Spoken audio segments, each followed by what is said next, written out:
Hello, Sanya. Can you hear me right?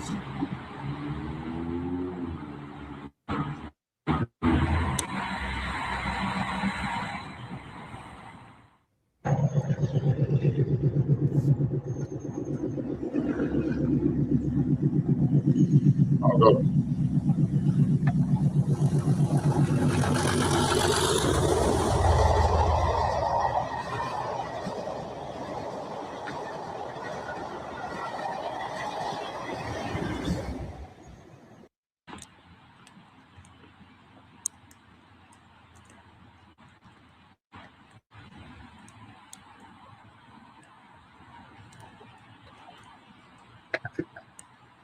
That's an entertaining for some trains. Look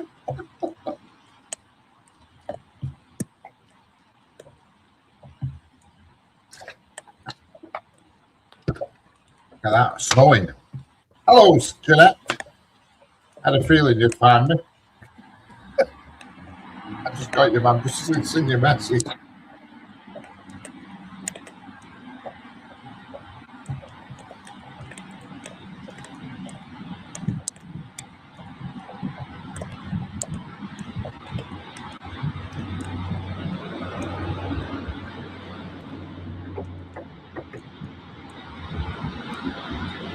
Just started, literally 2 minutes ago.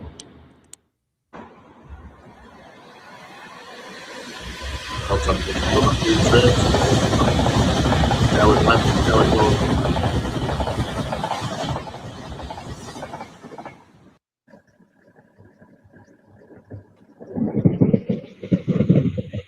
Put the chat on, and Stuart can insult me for an hour or two.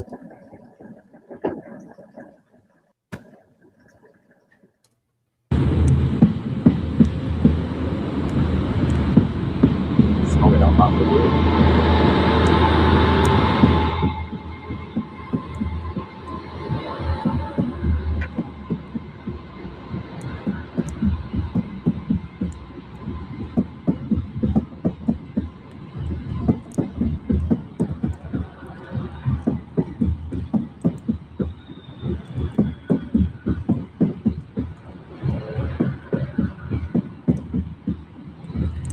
Yeah, Sanya were treating us some bagpipes this afternoon. To be honest with you, I needed an hand in. What it is with bagpipes, but this is to get right into my head.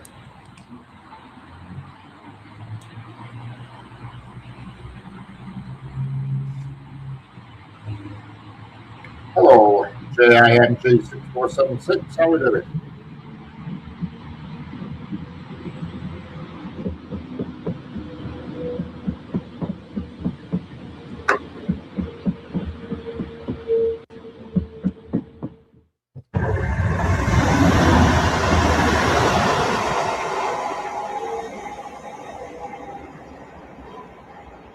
No, thank you. Not for me, bagpipes.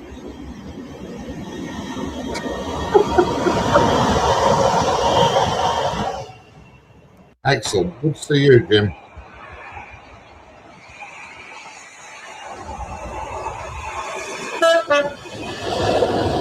Yeah, hit the thumbs up.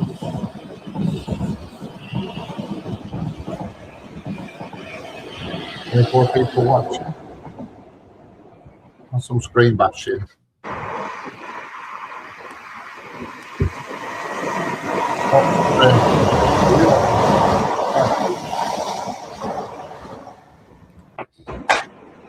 Awesome.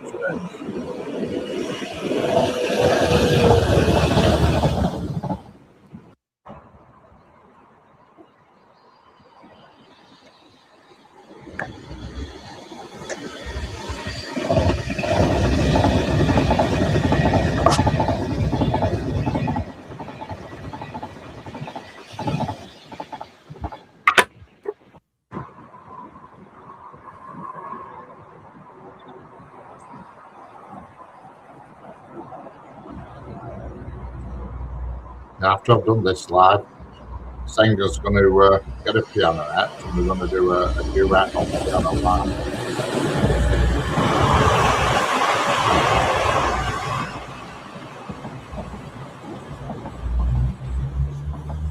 All right, Senga.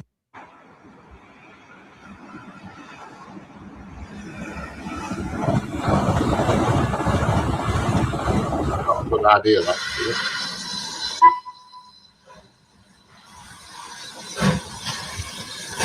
If you like, yeah, you're right.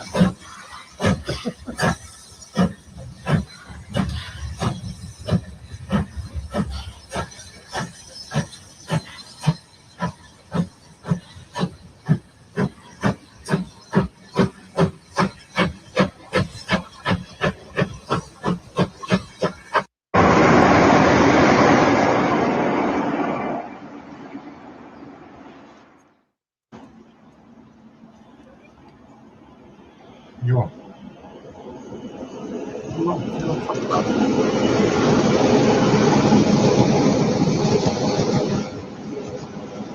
Talk about it. Okay? Yeah. It's realistic.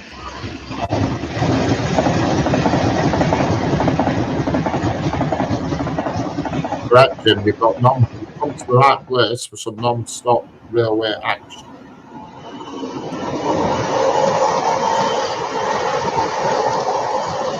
Well, the right-hand side of the screen has a red line down at the edge. Plus a big splodge near the bottom. That's not good, Stuart. You need to take it to the shop or get a new one.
If it's a Samsung, it's quite expensive.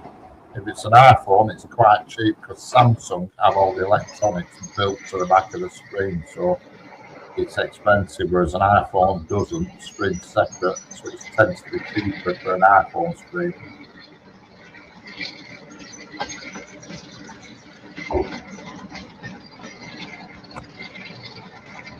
Yeah, look at all that corn business about. Only 200, oh crap.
Hello, Vincent Gibaldi. How are we doing?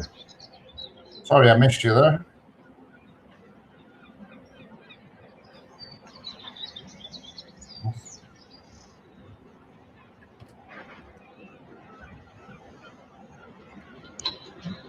I must admit, I get confused all the time, Jeanette.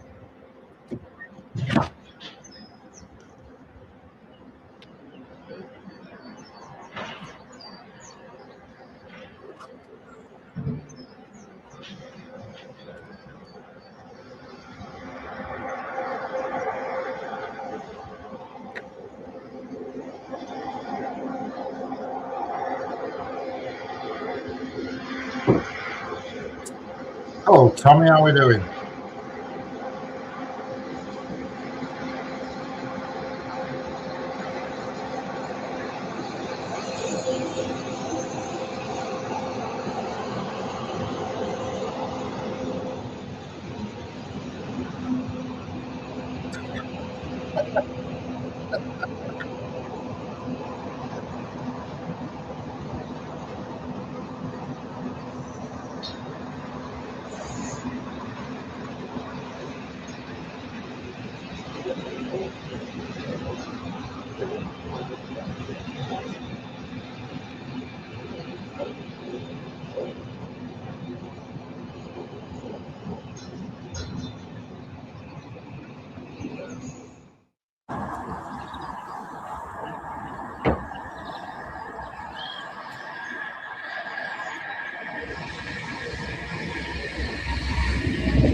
Now.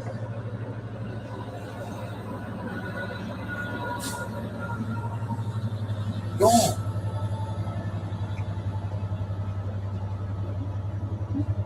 Don't forget to hit the thumbs up, people. Little tap the screen. Who are you watching?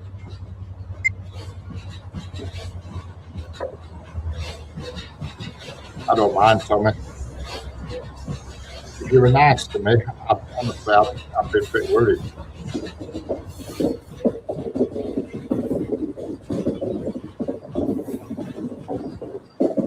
Hello, Henry. How are we doing?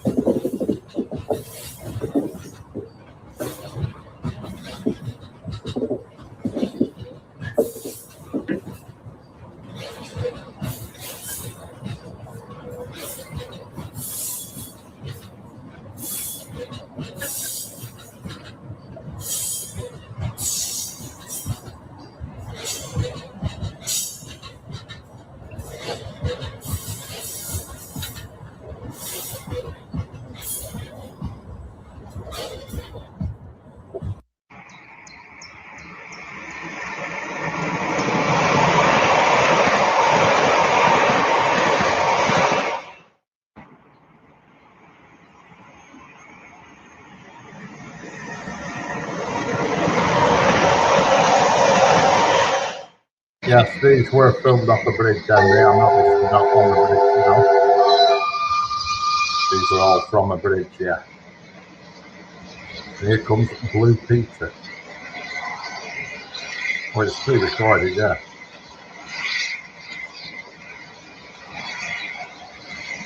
It's a collection. I normally live stream off this bridge, but this is all pre-recorded.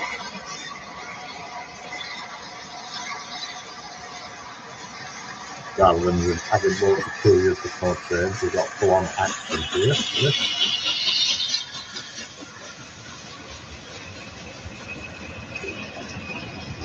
Oh, brilliant, Tommy.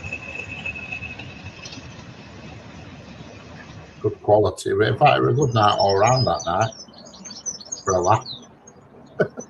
For all kinds of reasons.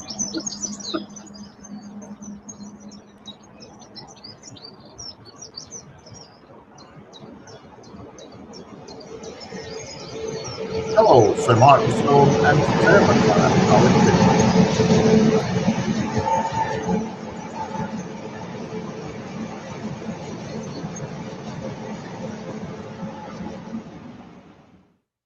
Yeah.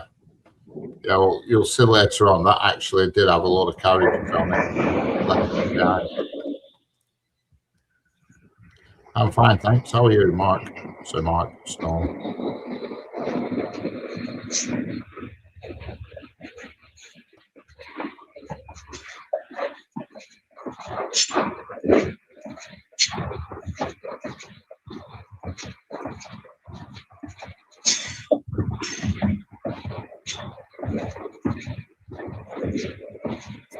The audio on this one's a bit funny because I actually have the noise cancellation on.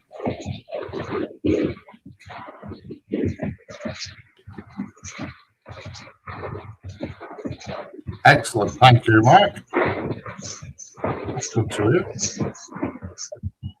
This is just a compilation going back about, well, over a year.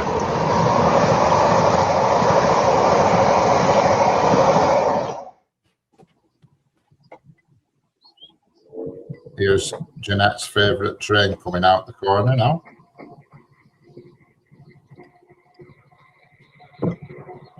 The old log train.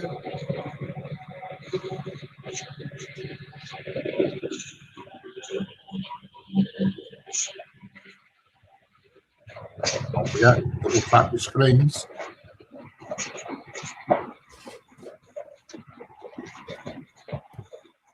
Hit pop, yeah.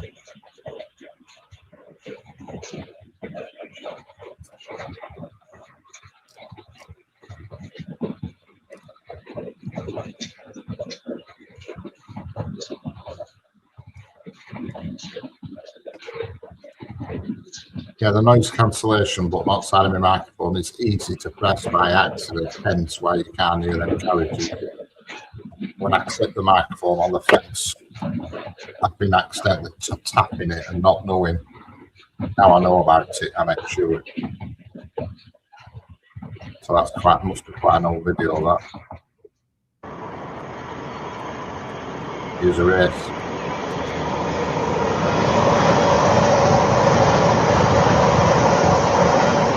Hello, Kev from Butterley.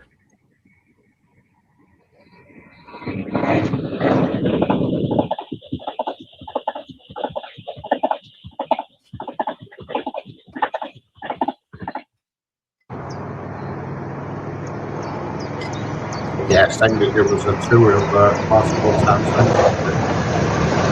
Centre, shall I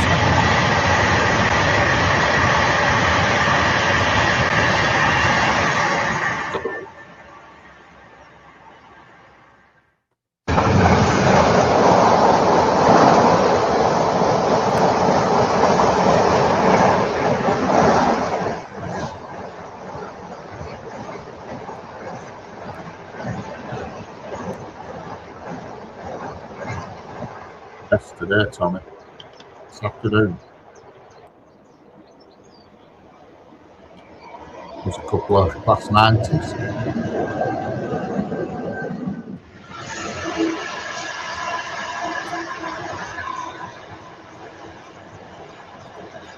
You get past 100 viewers, I wonder.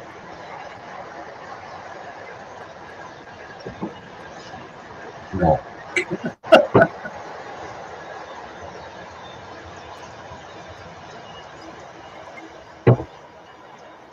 No, this is everything you're watching. I have filmed myself. I filmed all of it. Everything.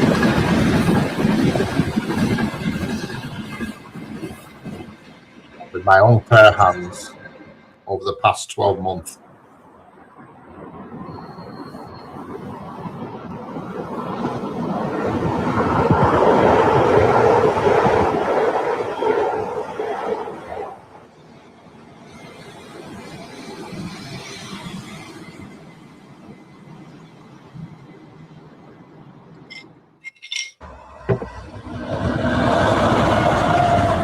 Yeah, normally I'm actually in the position live, filming live. What afternoon is being live. this very position.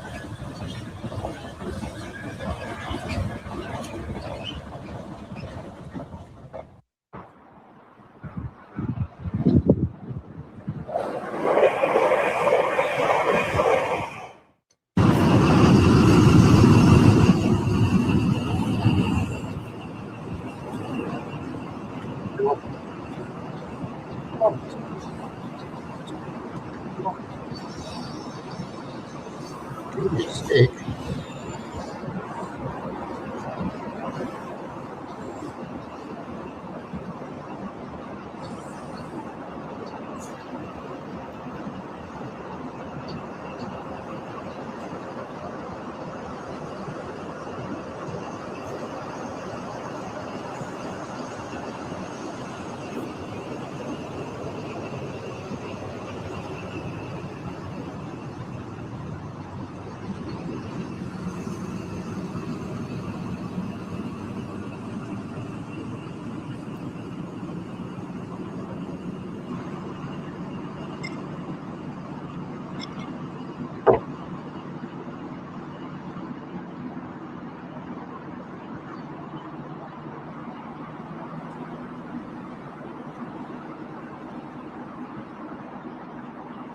It's a nice one, is that big at Pullman? I've got the better looking things around.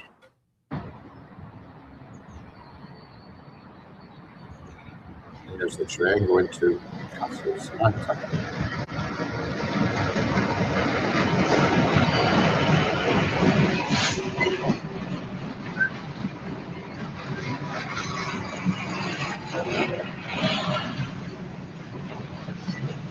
It's hard to get a shot now in this direction where this has been done because that bush at bottom has grown like mad and it's full of blackberries. It's in the way.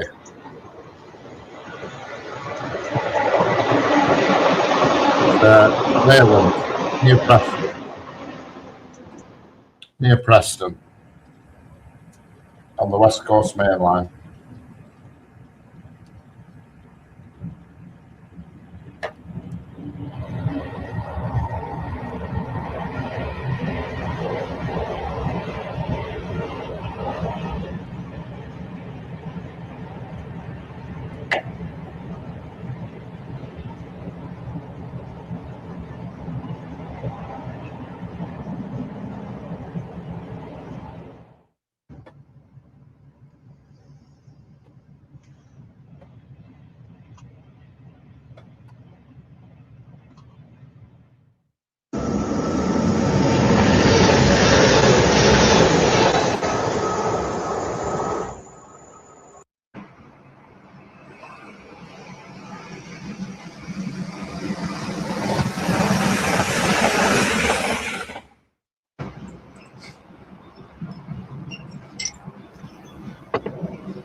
Right in the middle.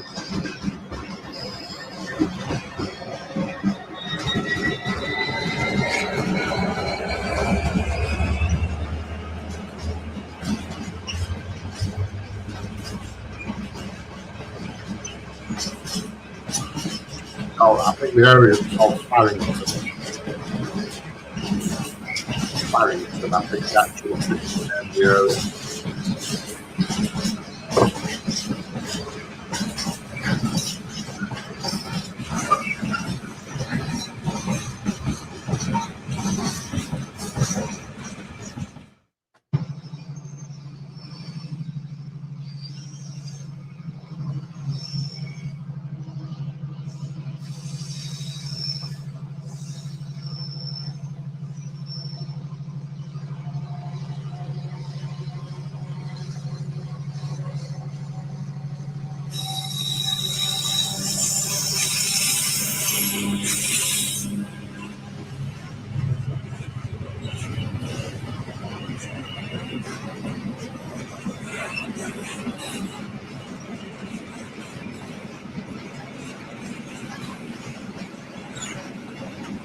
Great Britain Railway Potential. Hello there, Great Britain Railway Potential. How are we doing?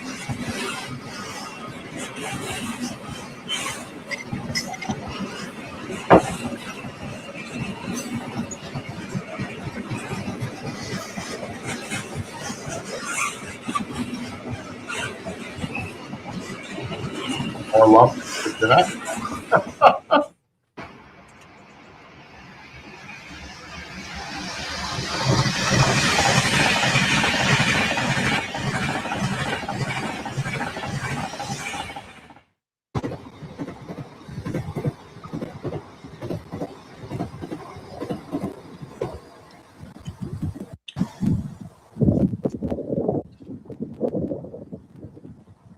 That video, and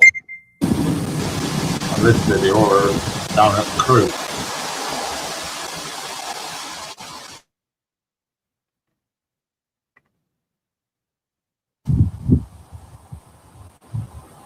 Hello, Hazy.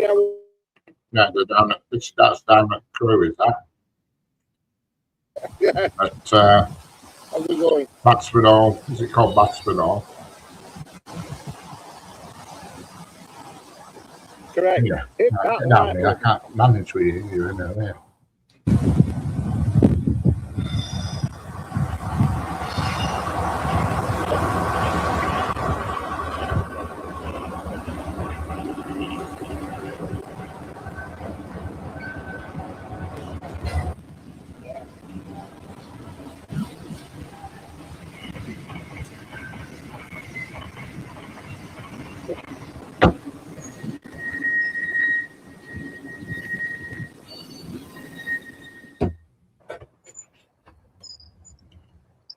How can you hear two of me?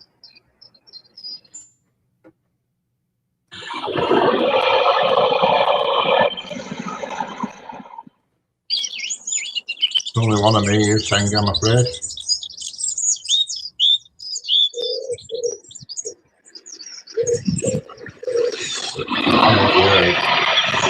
You heard me talking on that video, this short, so you could hear my voice in the background on that video.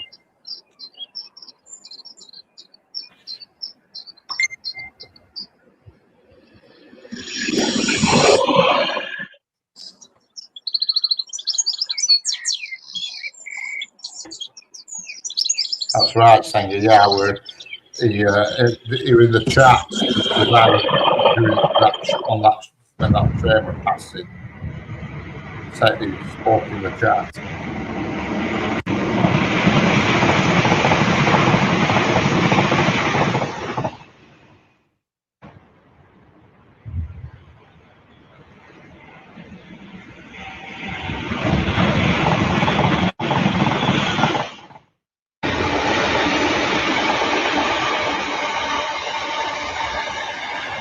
Thank you very much.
Hello.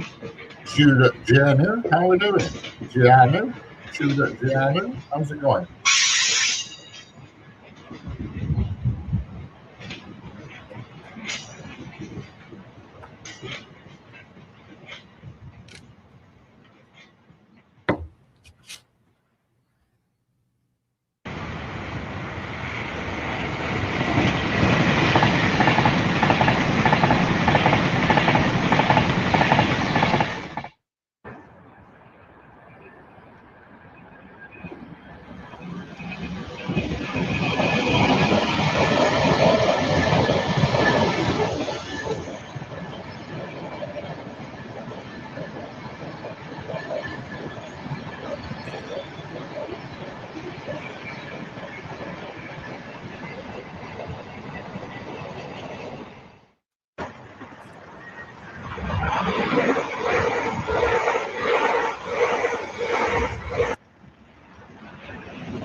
Excellent. The icing sugar has turned up.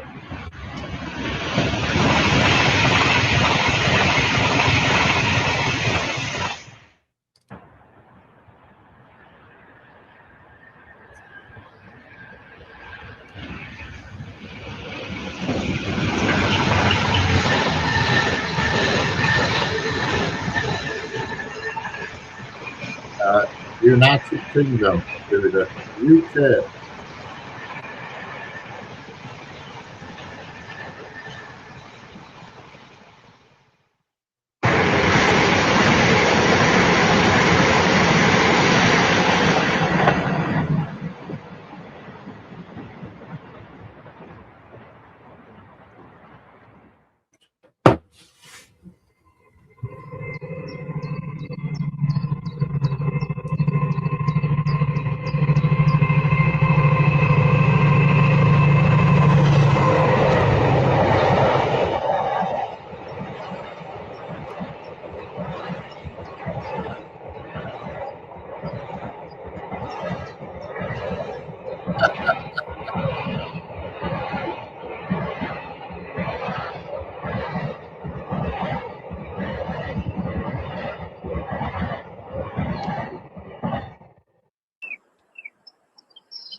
You know.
Adam Fox. I've heard of him, but or watch much TV.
Sorry, I've just been toilet, so I've missed you there, Tommy, wherever it were. Hello, Freddy Castro, how are we doing? Laxo, is it? No, it's not. This is just a collection. Just a collection, that's all, of what I've videoed over the past year.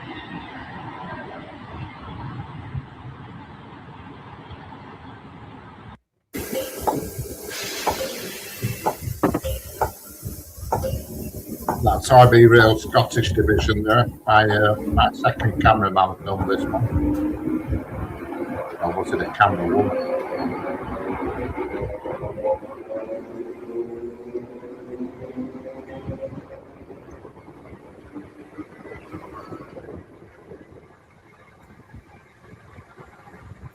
That's Drumchapel Station.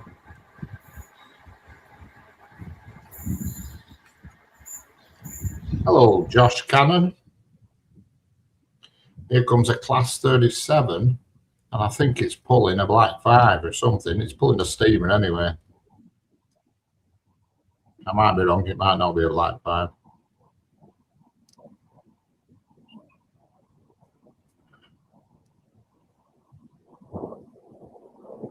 Couldn't tell.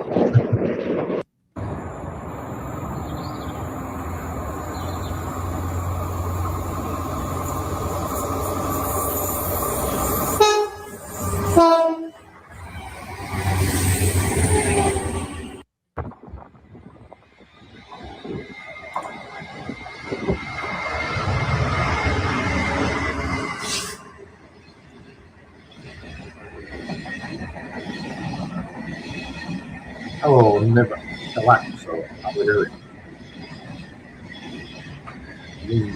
Galacto.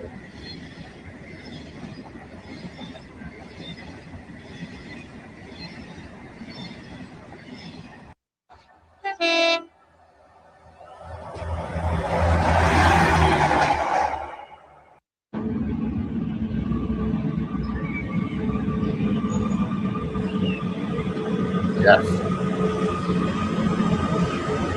Actually, I want to go to that station. Sorry, man. Chapel.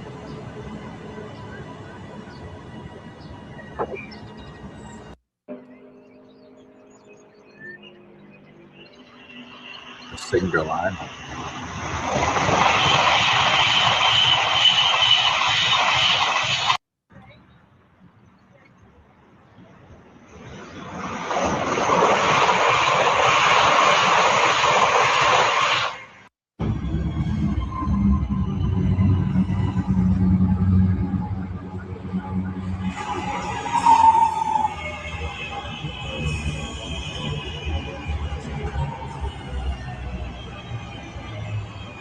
Possibly, I don't know. Possibly. Get down, cat. Possibly, yeah. Don't know. Well, they took the triple twos. I think they're called triple twos. I think they were from EMI.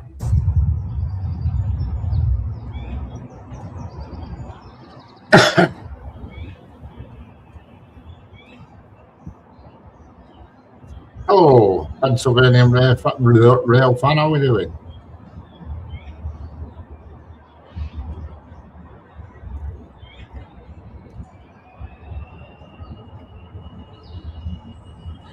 Sanger needs an Irish brandy. Oh, an Irish branch, sorry, I thought it said an Irish brandy. Yeah, there's not many trains left in Ireland now. You have that one, is it called the Dart? Something else.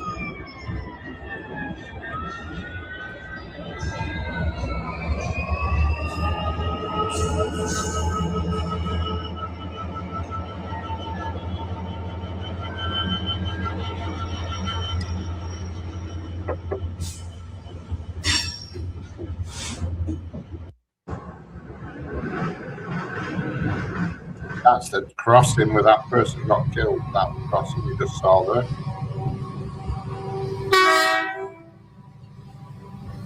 There's Jeanette's vlogs again.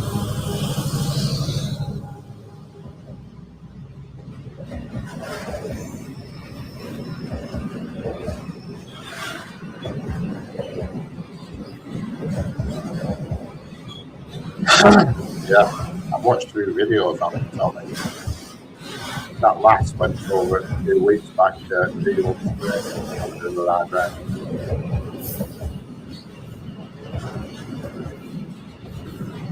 Big old see on it. Oh, Jeff Martin.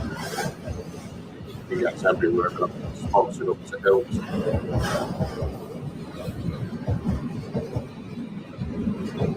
He's probably the biggest railway tunnel in the UK.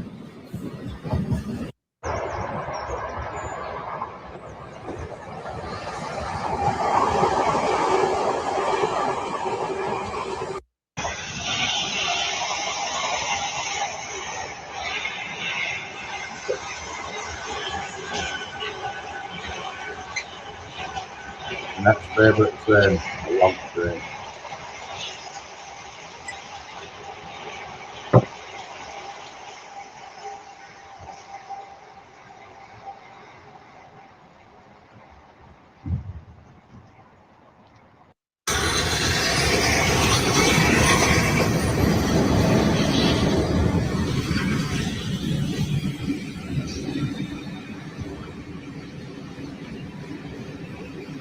So,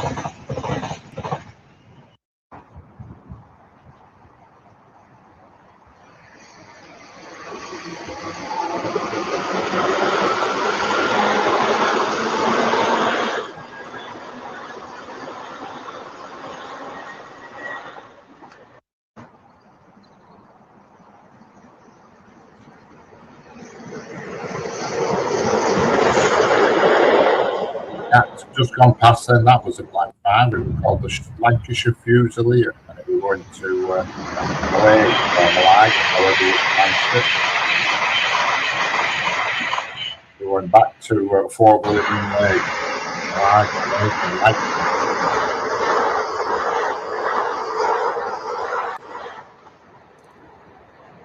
We had 2 up there. I think one's called Sherwood Forest and one's called Lancashire Fusilier.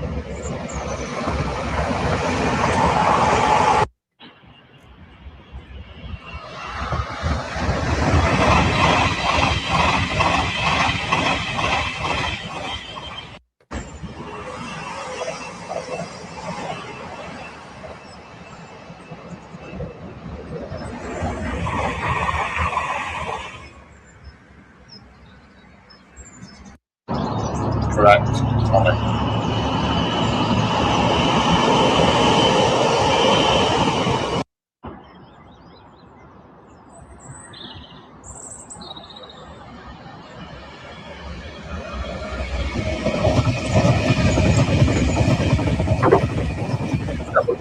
Red feathers on the hat. Not red, yellow feathers, sorry. Yellow feathers on the hat. Bright yellow feathers.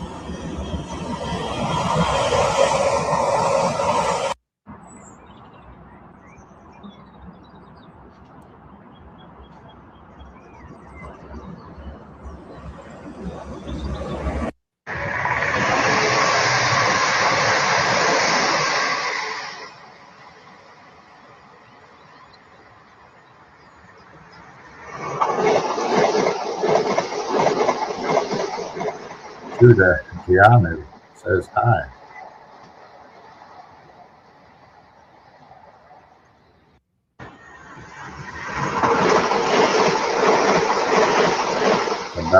Yeah. I only know because my daddy was in Lancashire Fusiliers, so I remember seeing the hat.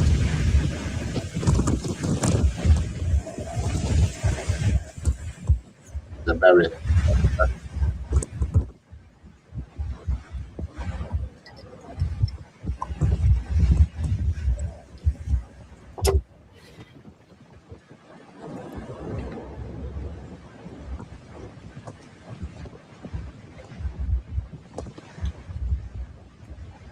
Hello, electric rail. How we doing?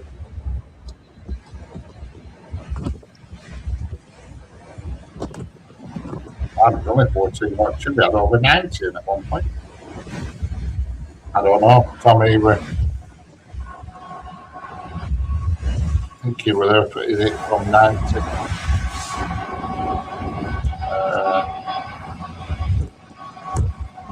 Good question that. When my mum bought her house here in the then, they're in it from sort of mid-50s to the late 60s, I think. I don't know. I'm not really sure.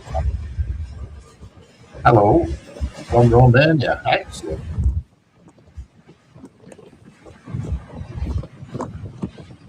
I know you're in it. Got her out because I remember telling her she had to send all paperwork to Nicosia, Cyprus, to sign and mess about.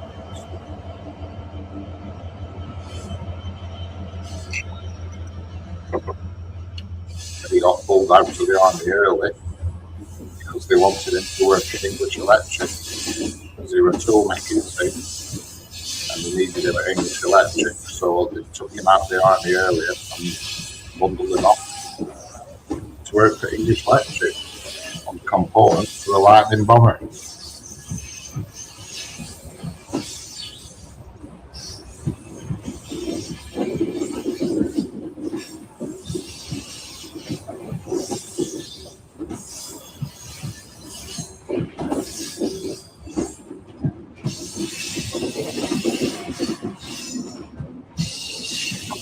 Way to capture it. Hello, Garcia. And somebody chatting Garcia.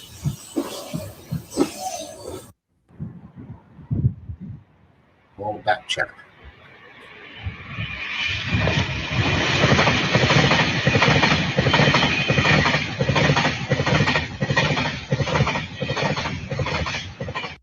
Hello, Derek. How are we doing?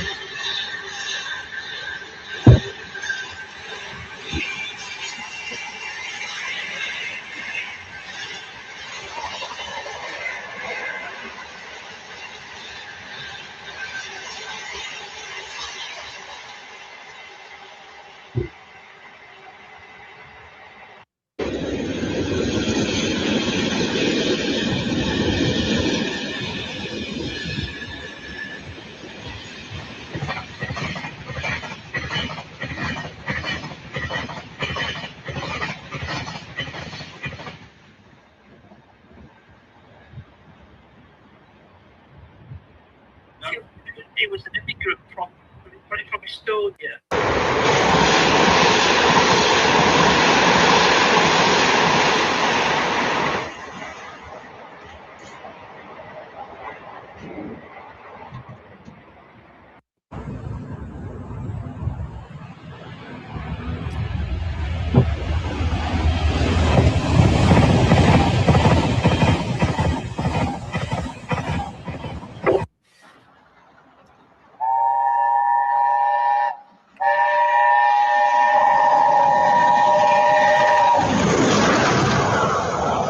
Hello.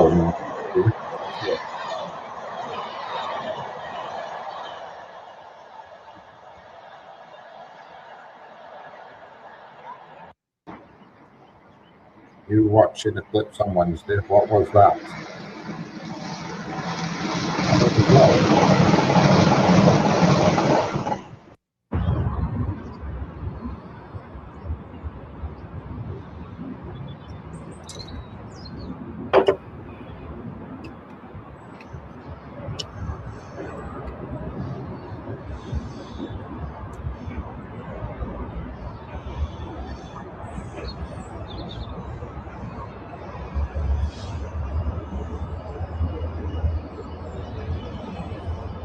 That was the natural resolution. I think that's where you're at.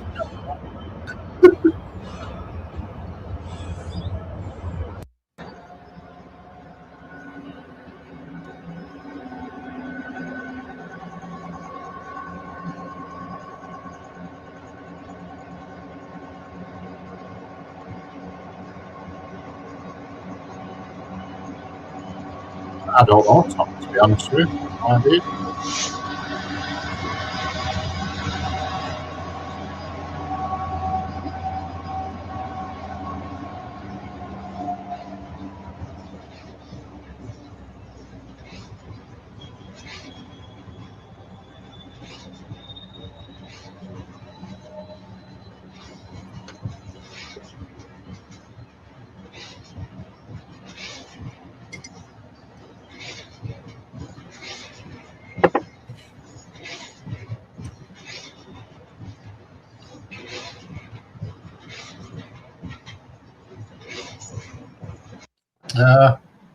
Not sure, Johnny.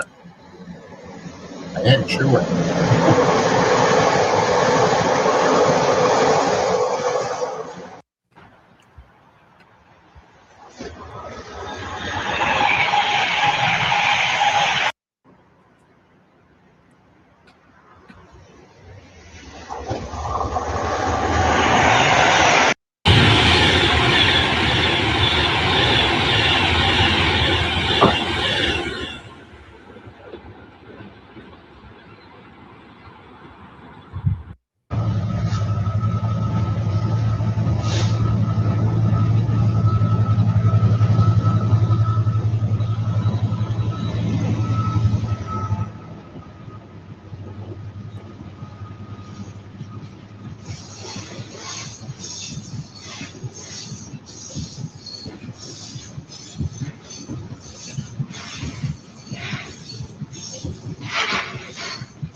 Stand on a cold floor.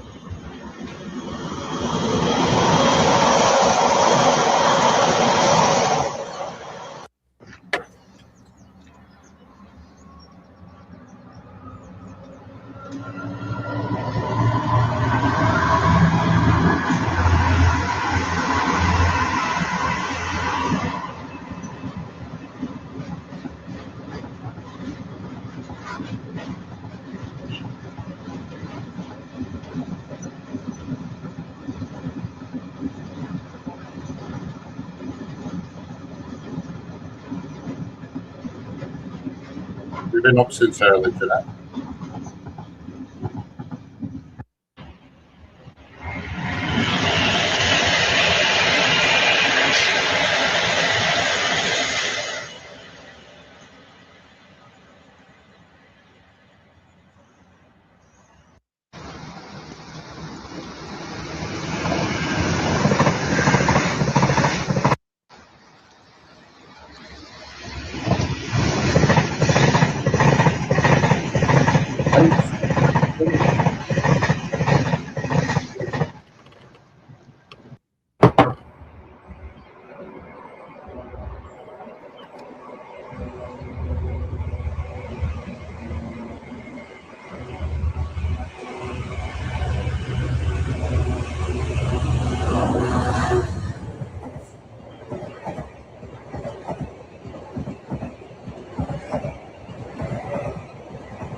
Turning the shoulder keeps waking me up.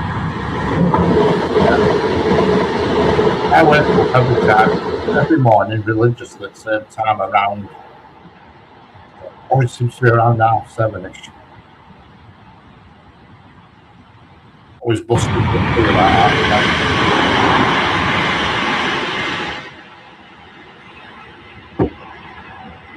then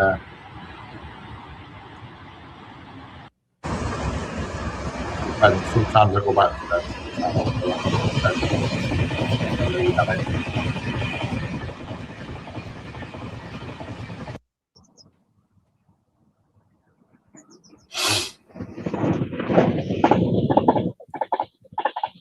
I wish I had one of them like baths. It's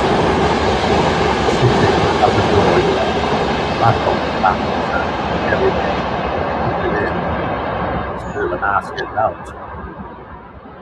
When I used to live at home, we had a corner bath, you see, one of them hydro baths with all jets and bubbles and everything. It was brilliant. I loved it.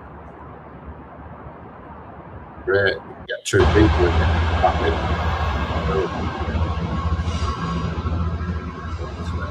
This bath is just a normal bath. It's useless. Well, it's not useless, but it's not good to me. I wish it weren't there. I wish I just had a shower, you know, a ground level.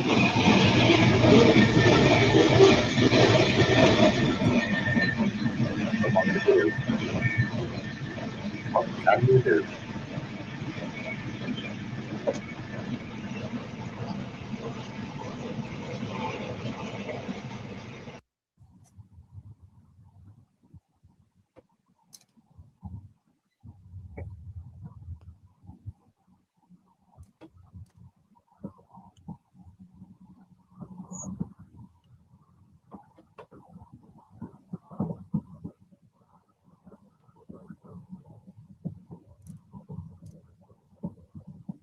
Yeah, mine was like a corner. Yeah, waving everybody going past. I actually saw me next door neighbour tonight. I didn't get a chance to talk to her. She had a daughter here. I just give her a little bit of a wave and a smile and a hiya, you know what I mean? My usual way. Yeah, walking shower with the you know, it's at ground level. You know.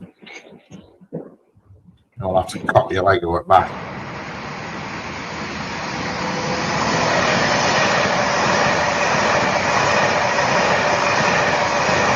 This one out there, Rich. It's the thick one. I know, I could, yeah. I could get an option on my tattoo easily. Easily.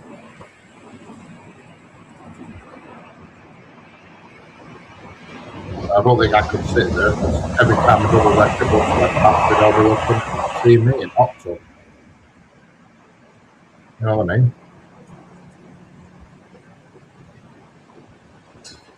Every single bus that goes past would see me sat in October.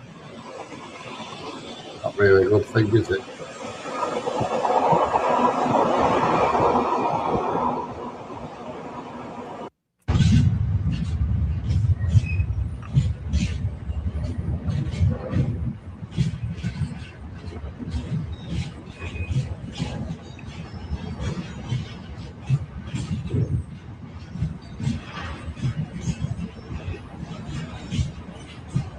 Wave, yeah.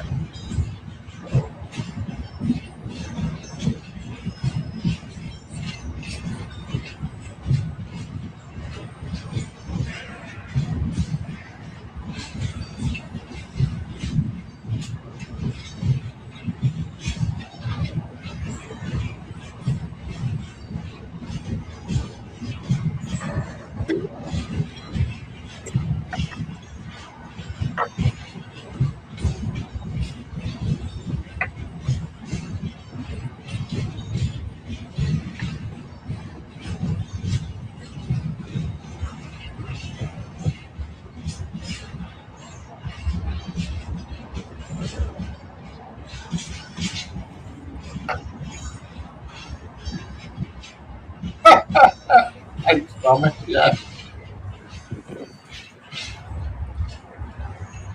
Well, they're right there, Tommy.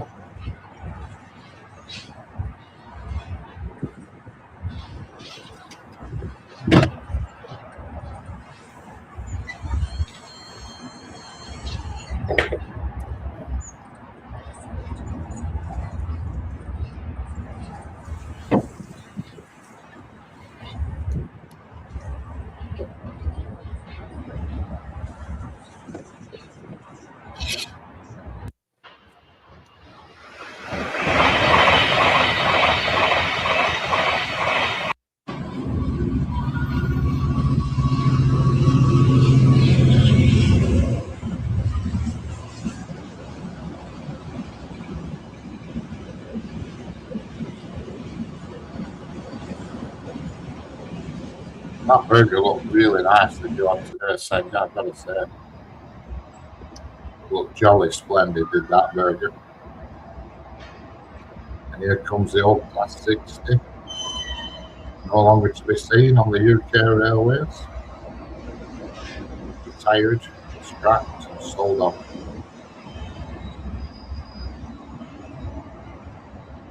Can't believe that they've scrapped these. They're not that out. Yeah. There you go.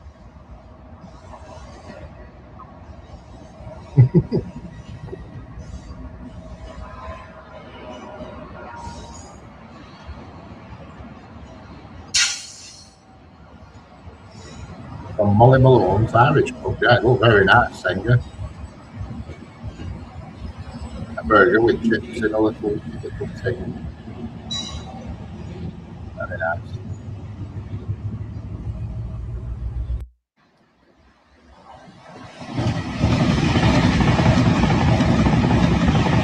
Burgers in a little tin and chips in a little tin. Here comes another one of Jeanette's trains.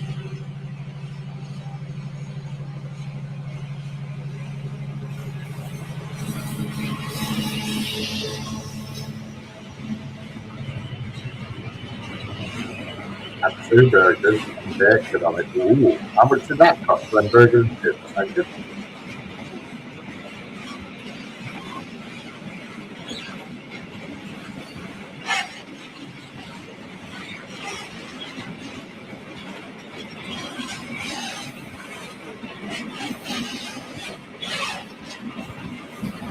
£13, not bad. Not bad that. Cheaper than Burger King. A lot better.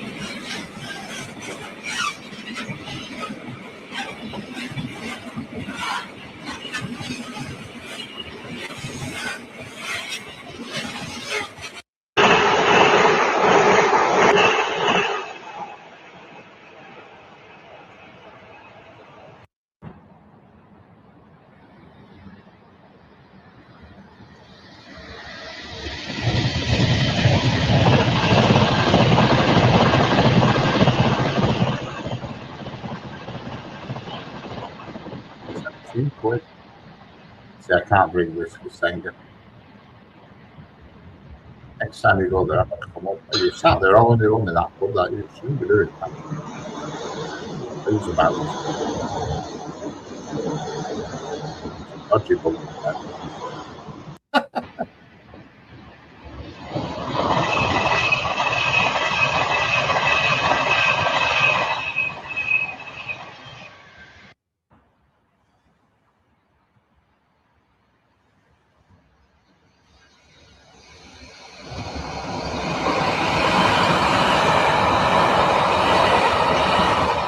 I love tiramisu, and I've tiramisu since I lived at home with life. She used to get it regular on a Sunday after Sunday tea, tiramisu, and I've not had it since.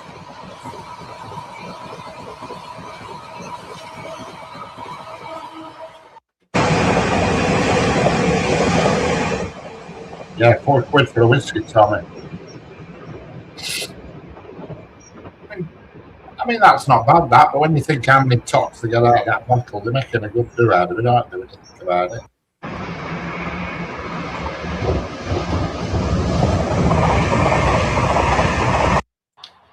You think what they're going to have to block them?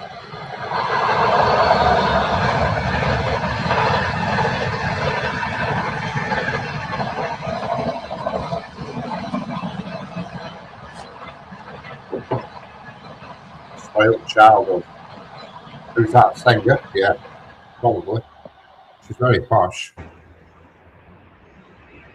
That is for sure.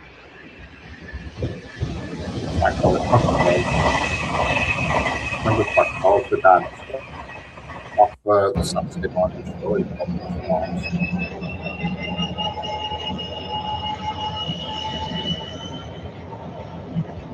There's a Castle cement tanker train heading up down the branch line to Liverpool.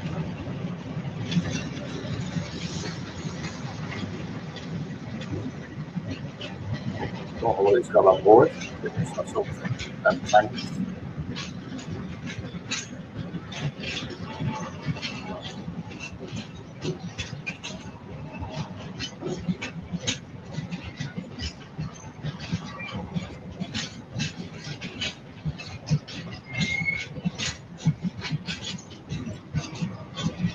Even comes out to get the same day and goes back down to Avon, but I don't know what it takes in. I presume it takes out cement, but it must take some raw material in. I mean, that would be financial stupidity to send a train full of empties all the way from Avonmouth to Clitheroe.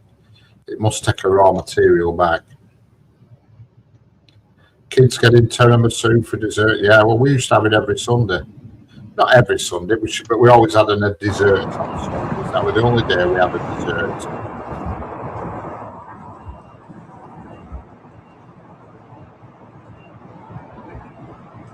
Now this is a tamper. Picks up the track, jiggles the gravel, and puts the track back down.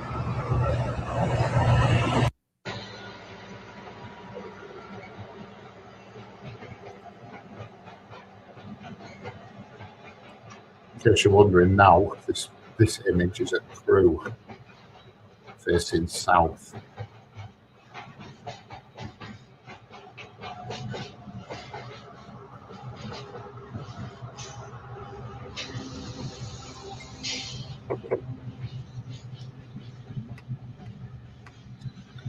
Oh, no, it's not.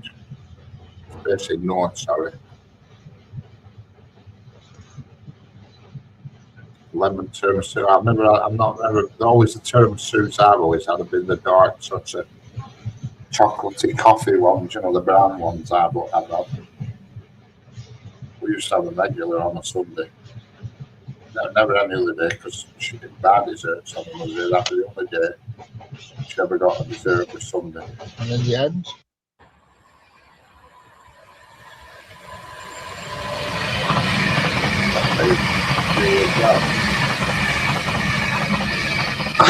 Filmed probably last August, this, I would say.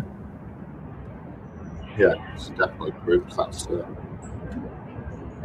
tamper, is that? Who's that Layla? That could be Layla now. Bring back to Layla, too. Is it the tamper? I think it is.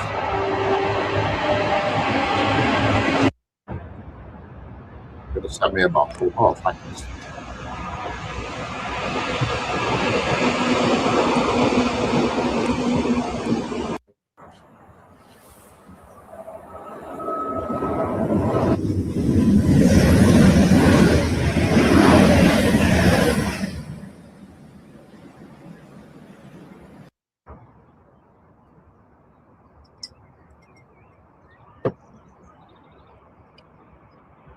Right. Oh, we never used to make it, she used to buy it.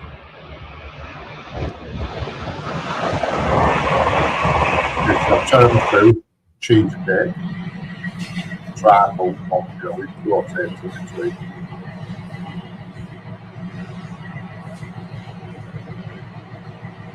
Here's another classic, here they go back to see again on the video.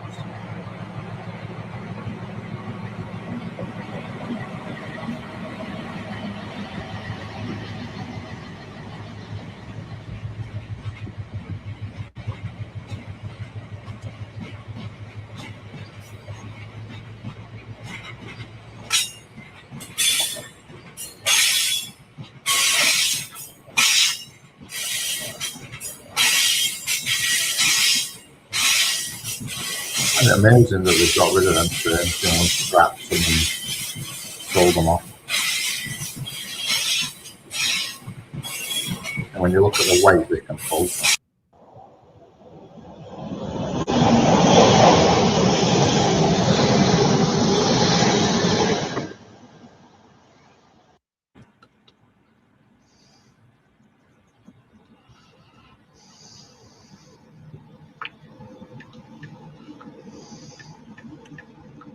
yeah, I can't stand whiskey, but obviously something different that doesn't taste like normal whiskey. Maybe, I don't know. I've only ever tried like Johnny Walker, Melts, Grouse. My dad used to drink Grouse whiskey, and I just hate the smell. Could have been Tommy, I just don't know. I mean, they didn't have a much of a long lifespan, you know. They never been around that long. I think they were only built in the 90s. You know, they originally came into fruition through a rail operator called Heavy Hall. If I remember rightly. But some of them have gone to France working on some railway line. They're connected with Channel Tunnel or something. So I know some have gone abroad, but the rest have been scrapped. They're all parked up near Sheffield at the moment. Near not Sheffield, sorry, Nottingham. Near if you look over Brian Clough Way, there's a huge depot, and I can't remember the name of it. They're all dumped there. They are rusting away. I forgot what the depot's called. I want to say Totem, but I'm not really sure. I might be wrong there. But I know it's the bridge that goes over the depot is called Brian Clough Way, because I can remember when I used to go over it wagon.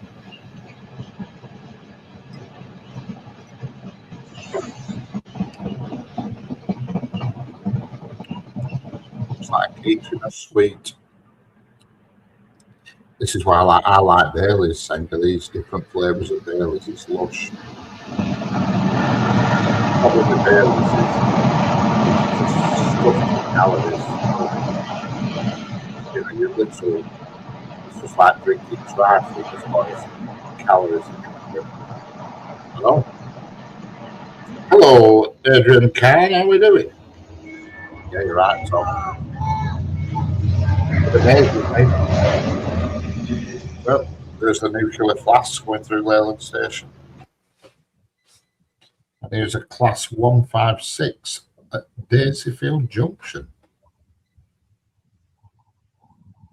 I can't tell you, that's the Colne to Preston train. I think you said it was £20 a month. I remember saying it, but yeah, I think you were, yeah. Sure, it didn't crash from about 20 to 25, depending on where you bought it from. Yeah, I remember now. But I love all them flavoured Baileys drinks, but so many calories.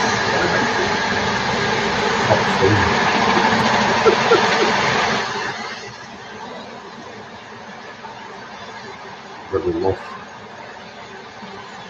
I need to buy a glass. I've said this for years. I want a tall but narrow glass. You know, want a glass with only a narrow diameter,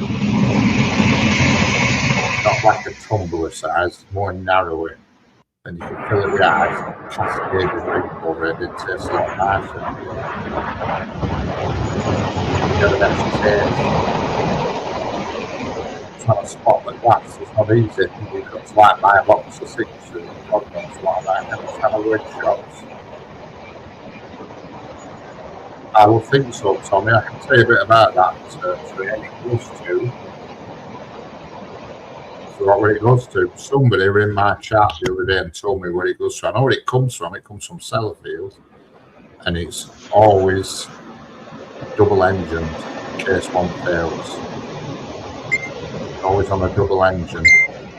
Never travels on one engine. It's always got 2, and I presume that's so in case one fails that it can keep going. But They are the spent uranium rods or whatever you call them. And they go somewhere to be disposed of. I can't remember where it is.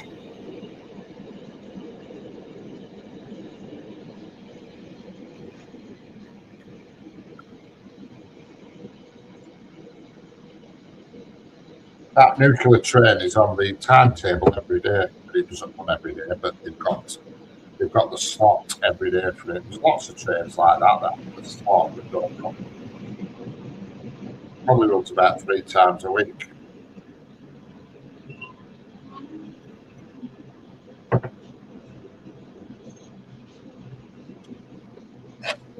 But it's always double engine, always.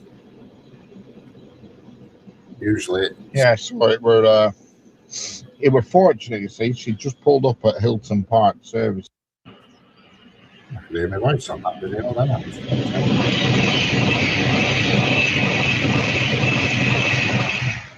Caramel and vanilla whiskey.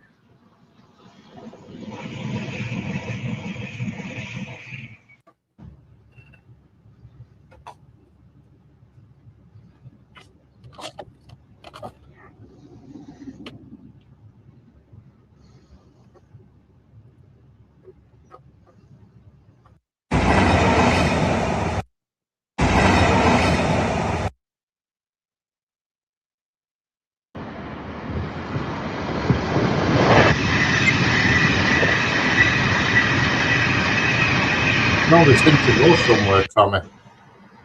And the other day, somebody in chat told me where they went. I can't remember. The train itself literally does Sellafield to Crewe, and then it goes on somewhere, but I don't know where. And a guy actually were in the chat, and he says, "Oh, they go to such and such a place, be disposed of." I can't remember the name of the place.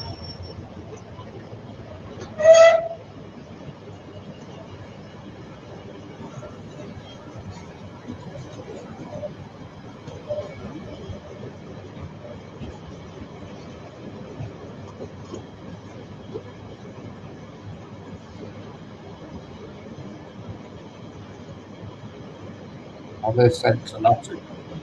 No, it's speaking of, somebody told me where it were, I can't remember.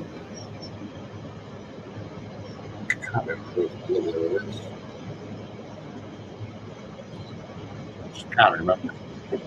Somewhere, I think, on near the airport, I can't remember.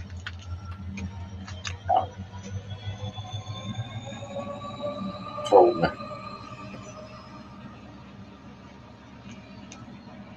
Some guy told me. Well, they're pretty safe, I think, Tommy. Now it's going to happen to them. They proved that, haven't they? If you watch that the video on YouTube where they actually drive a runaway train into them, just to prove how safe they are. They drive a fully loaded Class 45. They will put it at full speed, and then flipping driver jumps out, and they run it straight into a nuclear blast to see if it leaks or fractures or anything. How's it going, Sanger? The train's right, got you. I've got you, Jeanette. Yeah, they are. They're at a depot at Nottingham. I thought you were about the nuclear rod.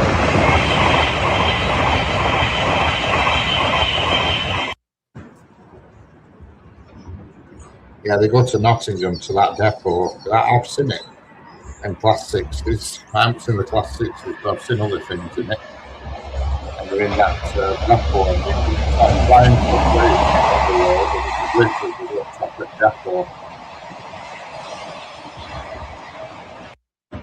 You'd have to Google where the nuclear rods go to. I can't remember.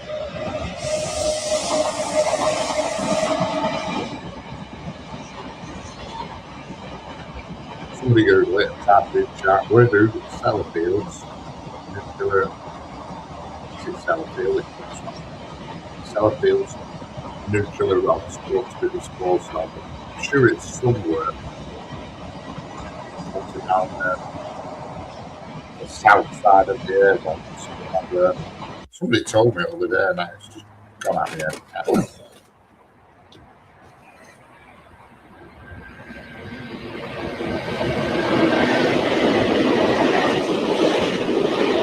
We definitely don't go South Lane. That's in Scotland, but we do get a train that comes from South Lane. That goes up there. That's the submarine place. Yeah, here's the next train. The next naval train.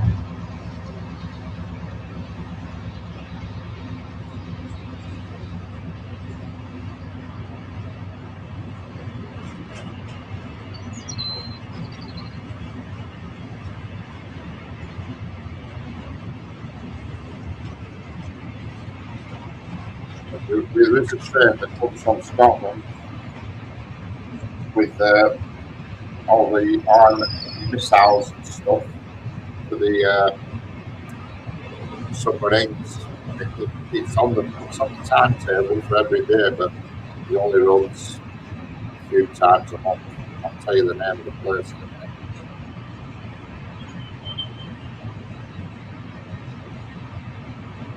It's always on the list.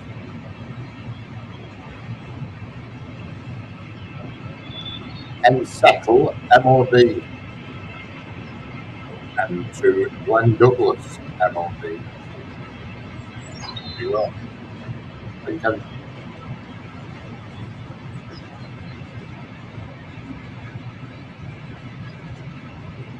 Settle is down south near somewhere. I'll tell you where it's near in a minute.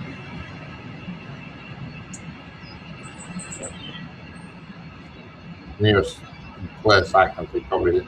Oh, it's on the right on the south coast, so it's going to be near Plymouth or something like that. And Settle is down near Plymouth.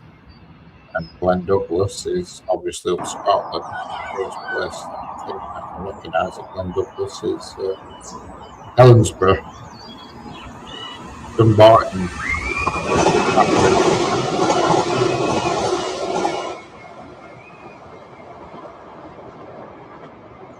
That is a train that carries lots of stuff for the submarines. It's a funny train because it always has the same locomotive.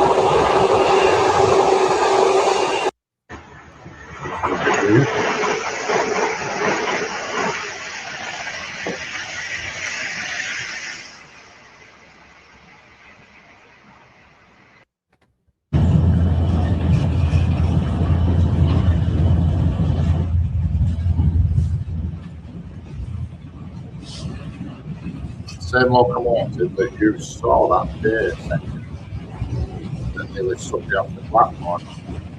And that's a train that carries all the submarine stuff. It's always proposed. And that train that you saw that day that nearly sucked you off the platform is the same locomotive. I can't think what it's called. It's a marine locomotive with a fancy name on it. It's got the Queen's coat of arms on it and all that business.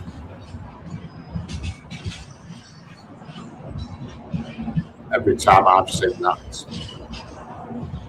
submarine train, it's always got that locomotive on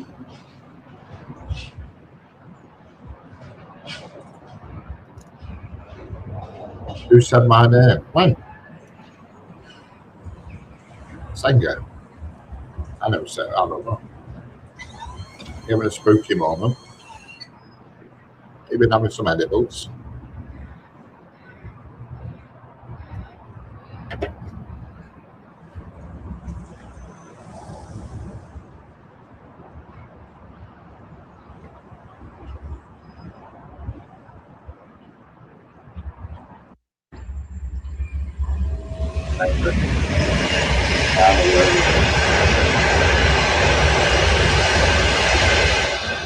That video is a clue.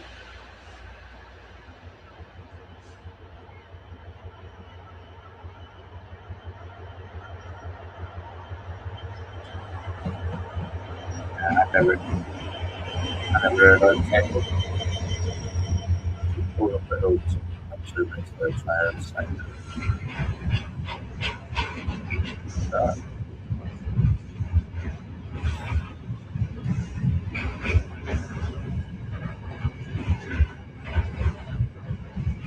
You're all having a light moment in chat. Get yourselves a drink.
$50 tons, Tommy. Yeah, I can believe it.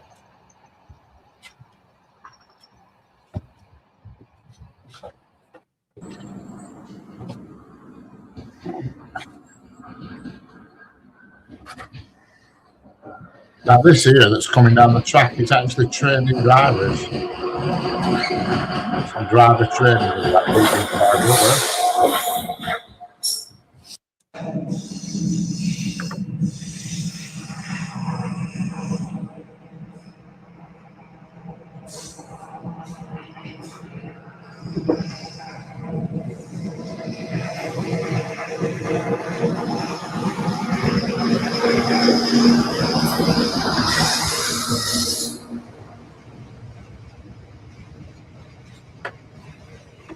Tommy's researching a training train. That's exactly what it is, Tommy. Yeah. You know.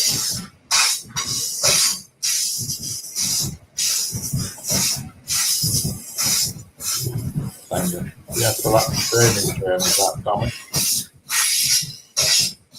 Correct. It was for the Avanti West Coast while we were using the Settle line.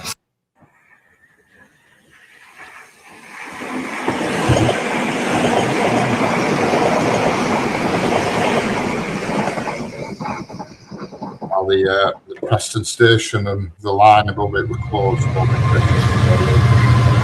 I'm through with that.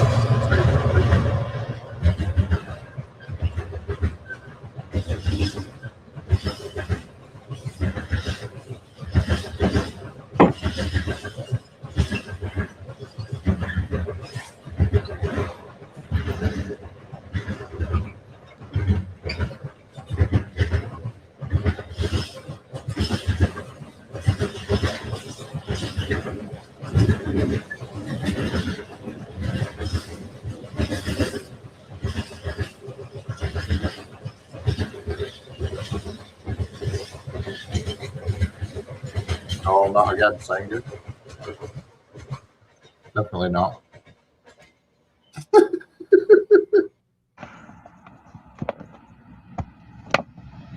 We're still at Crude Singer, but I don't know what we should put.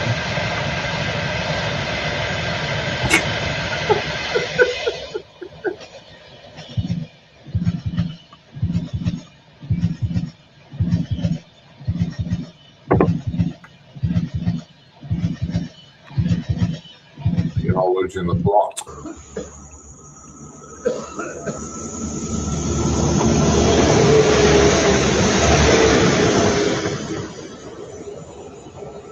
And that train I can take.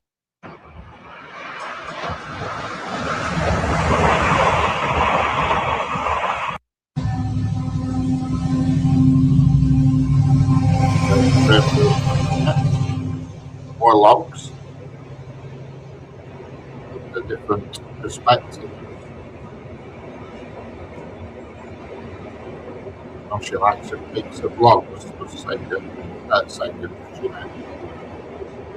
I think, yeah, I think Jeanette likes these.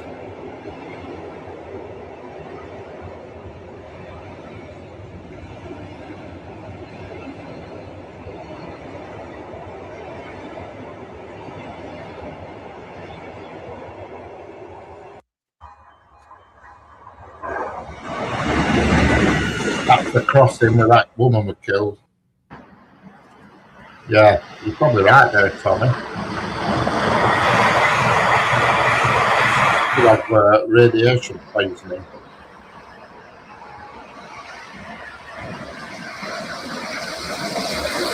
Something like that.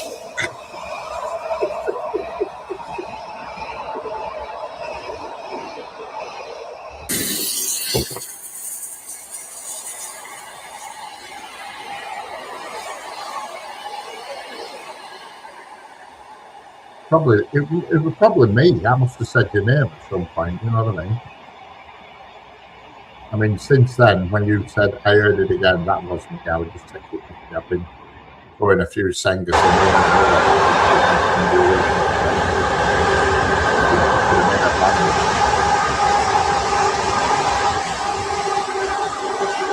You're not going mad. No, you're not going mad. Definitely not going mad. No.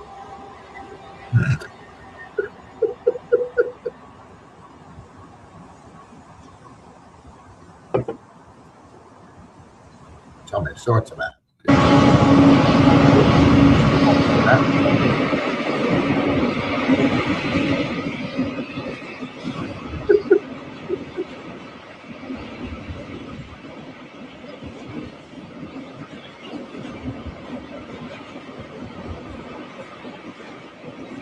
Wasn't Rick White, was it a tour person? Tour White.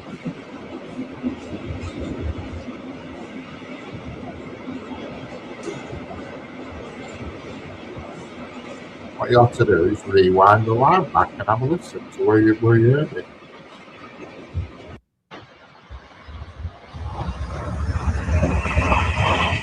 Yeah, there's no idea, Tommy. I've read the report on that. No idea.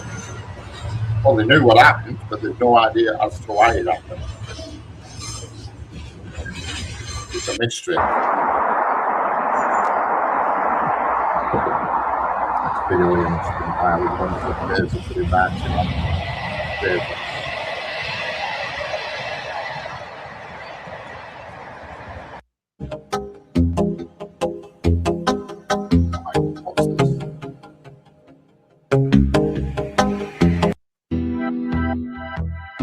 These are some videos that I must have had a bit of a fucking black one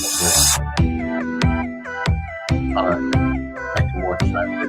It's rubbish. I apologise in advance.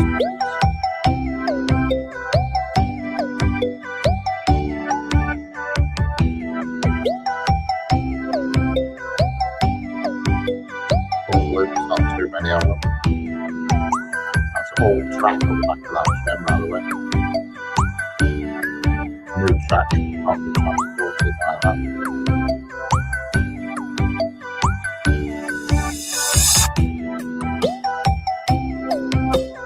It's just been jiggled about as that finger. It's not, that is not the correct colour green.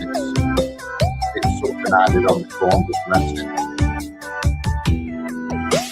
You know, it's got vertical barriers on it, they're all electronic. It's got flashing lights that start about 30 seconds before the barriers go down, then the barriers go down.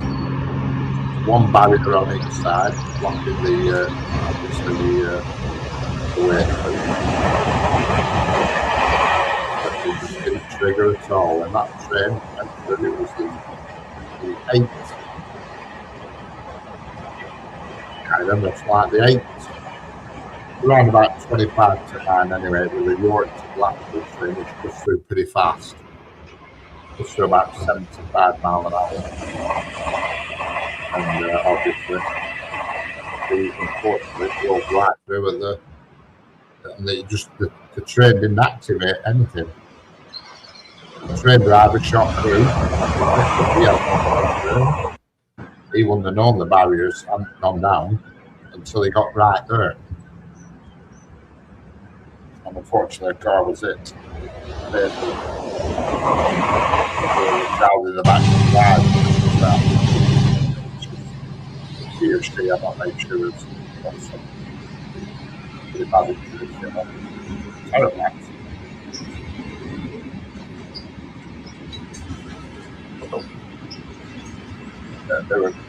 The thing I read, they were amazed by it.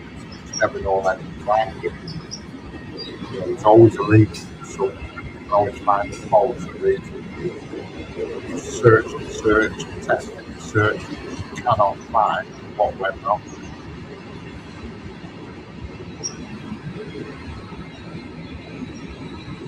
Yeah, got hit head on. The train was on the closest track to where she was crossing.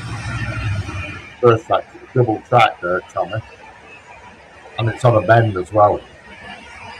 It's on a slight bend. And the front half of the car took the impact, but it pushed the train at 200 yards down track, maybe more, because the train ended up, it pushed the car ended up about 200 yards down track on the right hand side. Well, pretty badly smashed. The rear didn't look too bad. I mean, it was dented and stuff. Front end was literally 5 because the rear wasn't obliterated. That's why the child survived. What's going on with that family?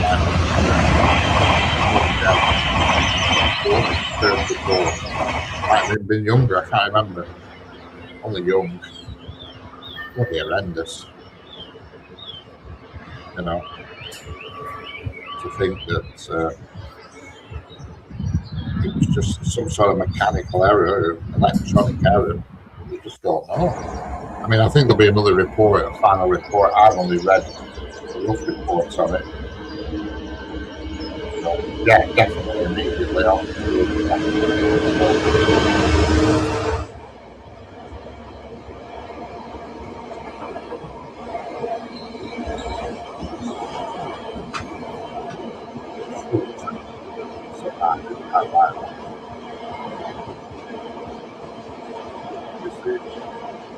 train was pretty much unscathed before the sliding and obviously paper damage and stuff, and maybe the odd dents.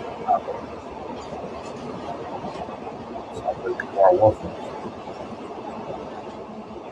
But I don't know how they're going to resolve that issue because you can't find a fault.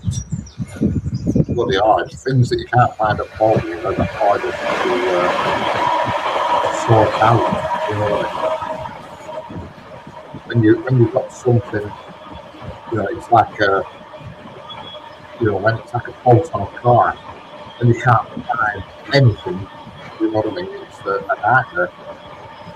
They tested and tested and tested that, and I've seen the network rails briefing about it. You know, what they had to say. They said they tried, tested everything, checked it, but you can't find a fault.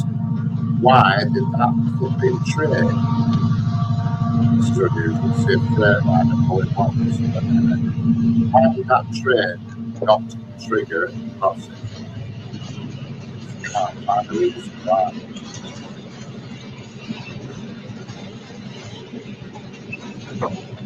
You know, it was easy to find out how the accident happened because most crossings have CCTV, so it's simply played the CCTV back and saw that she'd gone across, barriers up, no lights.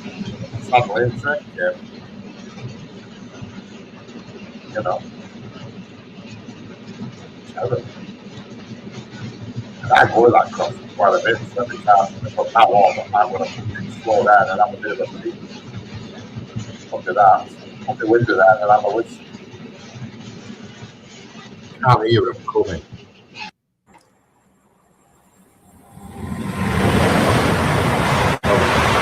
If you've got your car window up or whatever, you can't hear it. But if you've got your window down, you can hear the trains coming.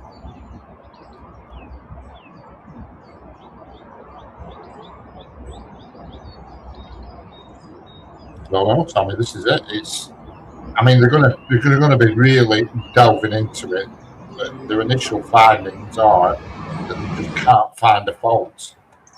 You know what I mean? They just cannot find why it went so badly wrong. But they'll find something. They must do. They must do. They've got to do.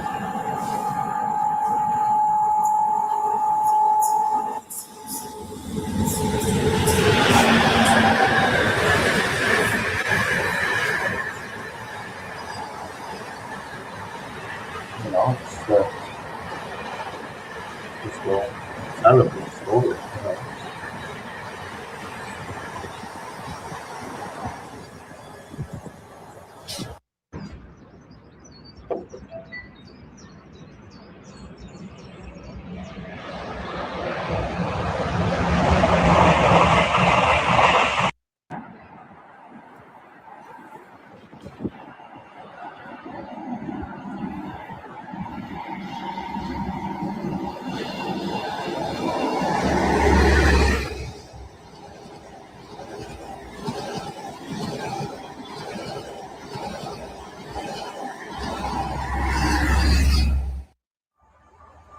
Yeah, I read it on. I read it on a YouTube channel. I can't remember who I read it on. The network rails will find it. I think that's how I read it on. Although that many bloody railway channels, I can't think. But it's only their initial findings. It's not like the set in stone report. I think that's going to be weeks, if not months away. You know what I mean? It's their initial findings, and unfortunately they just can't find it.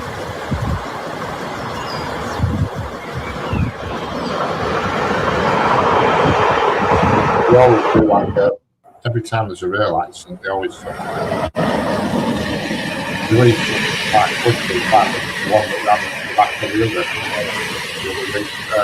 The month that month, the EMR one that ran the back of the other. Really, what happened there quite quickly. Again, it's not actually what we know what happened.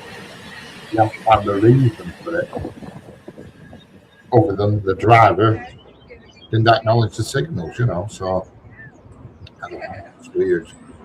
Sadly, the driver's dead, so the star witness isn't available. That's the air mark crash, not the crossing crash, obviously.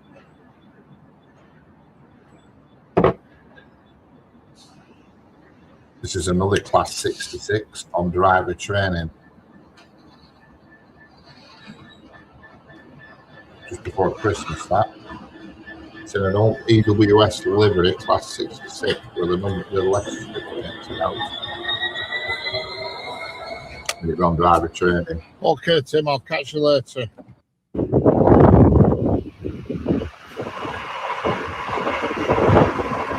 Yeah, there's a channel on YouTube and he looks into all the rail accidents. Oh yeah, we'll find out. We will get to the bottom of it. So we always do, but it takes time. No, that were the woman. Now, Svenja, I know what's happening, but that were the woman. You were picking up the sound off the stream. That were me talking on the stream then. Yeah, that were me talking. I know what you're picking up now. I know what's going on here because some of these videos, my voice is on them in the background. And that one there just said, okay, I'll see you later. And I know what's happening now. You're picking up my voice on these videos.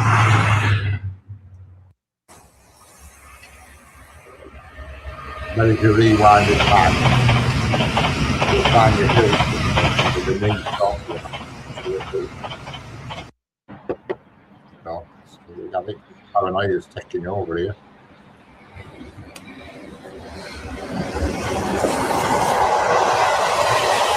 Yeah, this second. Right.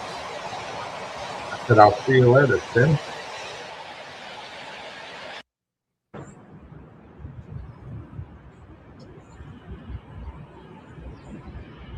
I don't know which Tim it were, I can't remember.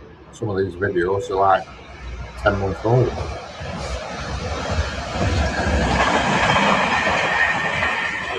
You're in your back, well, TT Travel, watch the stream, Molly. It is great. It's the UK. It's Coast Airline in the UK. And that is crew. Facing northbound. Keep saying southbound, it's northbound. I went to crew one day and I got disoriented. Oh my God, chat's going mad now. I heard a woman's voice. There were no woman's voice there. We're feeding off each other now. Feeding craziness. Now there's a voice again in that video. See you later, Senga. There you go. You can hear Senga's name in that video. That were me saying, see you later, Senga. Obviously, Senga was in that. You're feeding off each other now, you two, and you're almost on a chemical overload. Ask your new swimming male to look into these voices you and Jeanette are hearing saying, yes, what is a new swimming mate? Steady on. Hello, TT Travel.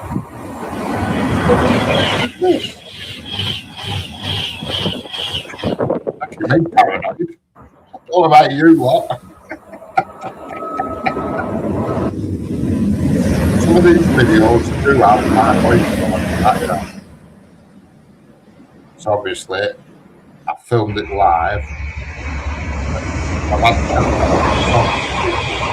my voice was up here on quite a few of these videos. And it on that last one there, I said, I'll see you later, saying, yeah, I must have been talking.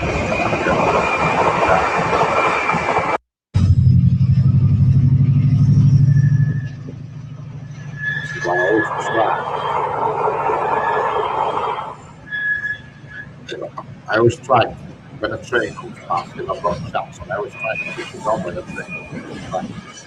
I know what happens.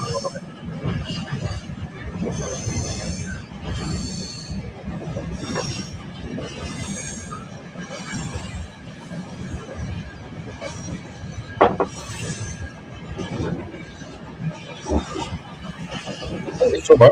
I got some cream today from Tesco. It's bloody good, I'll tell you.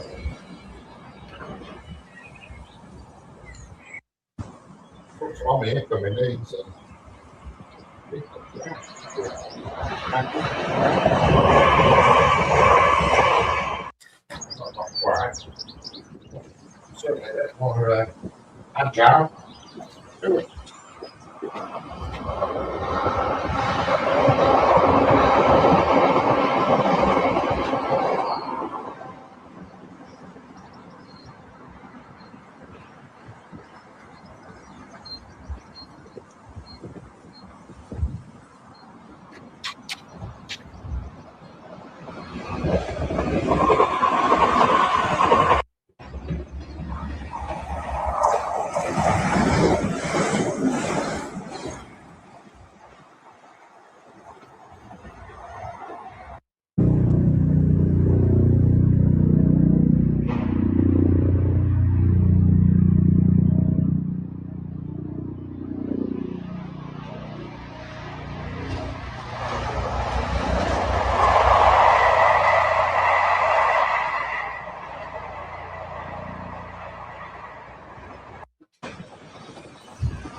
Oh, the rat, Tommy, definitely. That I can confirm, Tommy, they're all rat. I've seen the videos of them doing it. They're all rat. Definitely.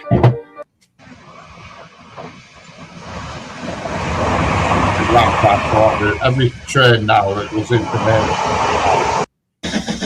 big name, is getting the new GB rail route.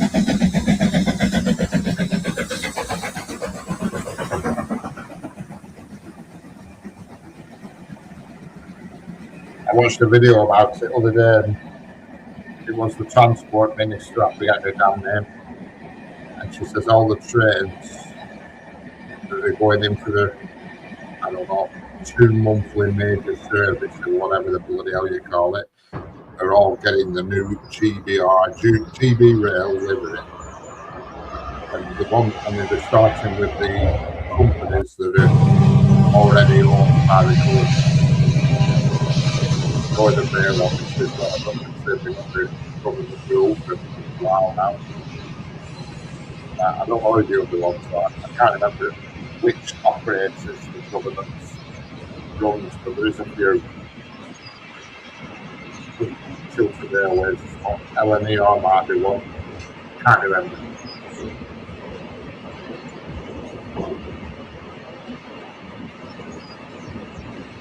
Well, the steam engines aren't wrapped, sorry Tommy. They're not wrapped, they're painted. And I know who paints most of them as well. It's a friend called Riley's. In Bury. And there's a firm, and Flying Scotsman were painted in Darwin, would you believe? In this town that I'm sat in. opposite my house where I used to live, there's a company that did porch painting, and they used to get the steam engine coming on rollovers all the time. They have painted the Flying Scotsman. There were loads, quite a few. Came in, they painted. And I've actually still got the videos, but most of the things they painted were these traction engines. I've still got the video of the traction engines coming around. But the video is such crap quality because it was years ago when mobile phones were pretty big, you see. But yeah, there used to be a firm opposite, but they did the Flying Scotsman. And that, I should know the name of the film, but I can't remember it. But they did it for, there's a firm in Bury, and they called it something Riley's or something, Riley's and Sons, I think. Somebody else did. Some of the people who are listening and watching will know what I'm on about. And they look after a lot of steam trains.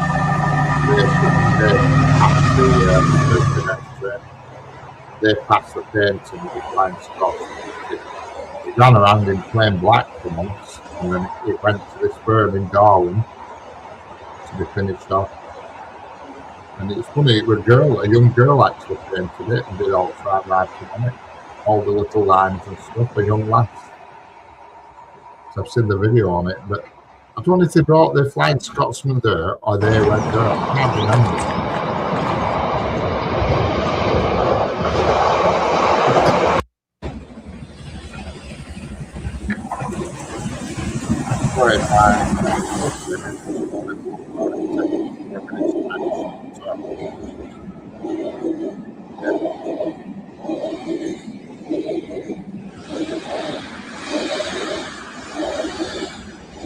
Be an interesting fact there when you're talking about it to people with a hammer. You got a clove of garlic, put it in your sock, you'll be able to taste it in your mouth within half an hour. Just thought I'd tell you that. Here's a West Coast Railways Class 37, and I think it's pulling. Oh, it's pulling.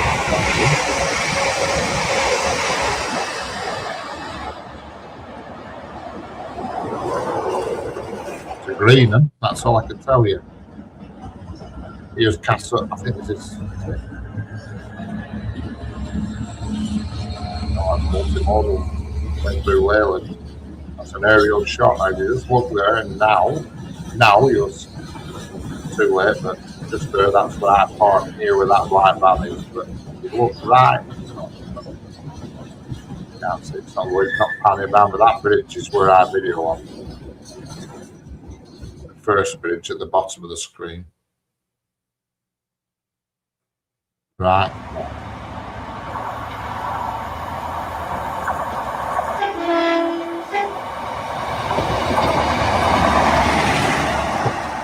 That's one of the Network Rail test trains.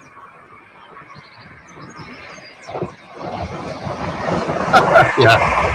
Well, Flying Scotsman, a girl who did it. I'll find it all on YouTube because I have watched it all. You know what I mean? I've actually watched the video. I'm not sure if they brought it to Darwin or they went over there and painted it. I've seen the video. They may have gone over there. I can't remember. Can't remember off the top of my head.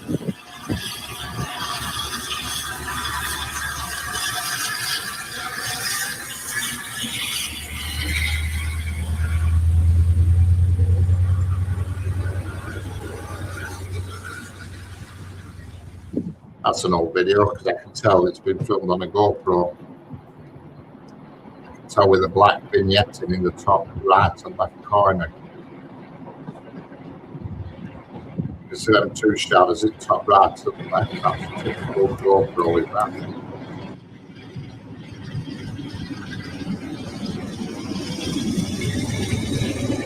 Out of focus at the bottom of the screen as well.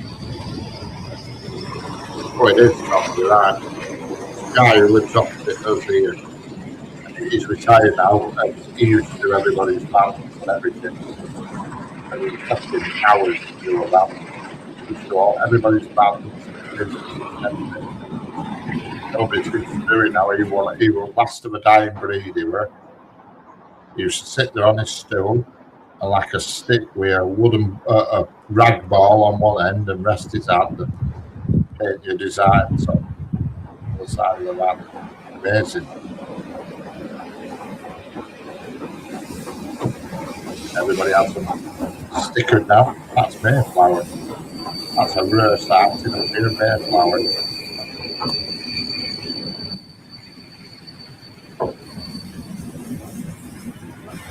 I'll offer that comes up here. Where's Sanger and Jeanette? They've been whisked off with aliens or what?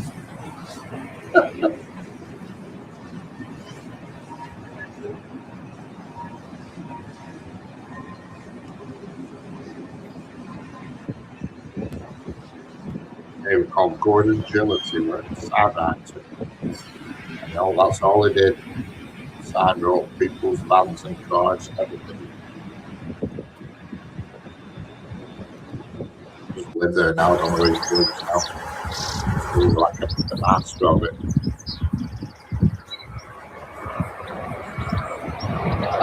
That's where I usually park the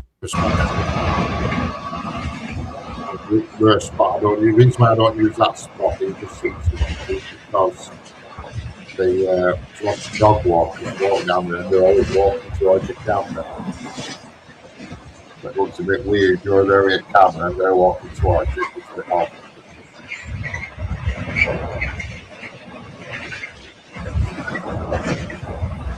Odd behaviour now and stuff.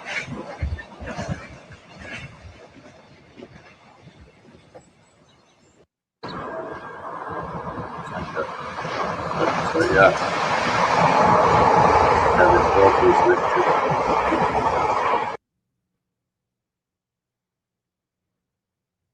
I'm afraid that is the end. You've just watched 547 videos. Do you know that? Do you know that? 547 videos.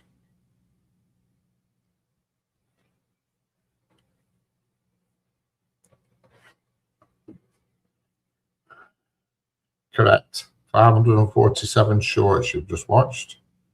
You've watched my entire collection from last April to now.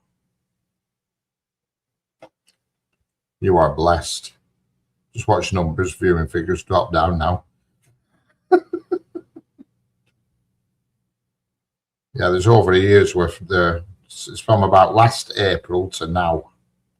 547.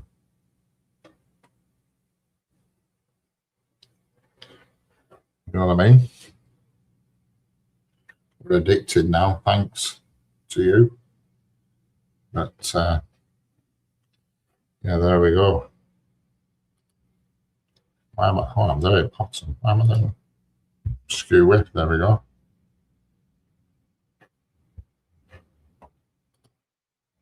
So there it is. Right, I'll bid you all farewell. Thanks for watching. I can't think I have nothing else to show you, or else if I had something else to show you, I would do. I have nothing nothing ready to show you. It's the charisma, yeah. Can't have nothing. I can't share anything. You know, there's nothing. Can't find anything.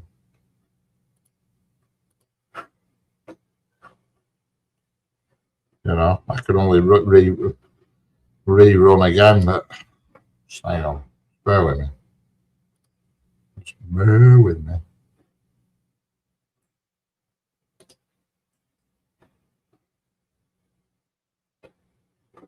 Anything else to throw in? I haven't. That's. I mean, if you want to keep on chatting, I can run it again. You know what I mean? So you can still chat.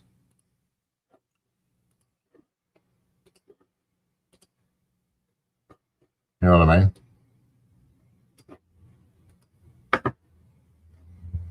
Hello? Yeah. I've paint dry. Now you've just said rerunning again, Stuart, and now you're saying you've got paint drying. Free mind.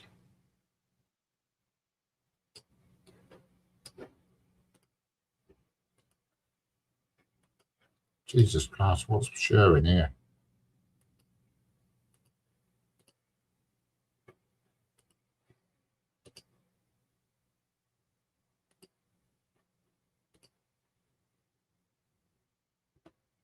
But some people who are actually viewing this now won't have seen this section, so that is a plus point to it.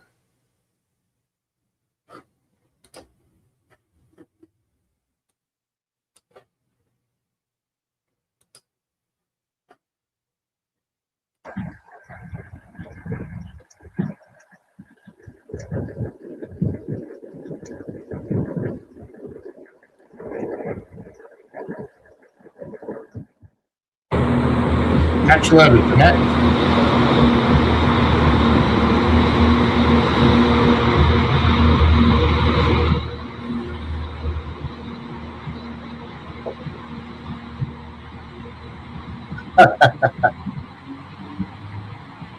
Catch you later, Jeanette.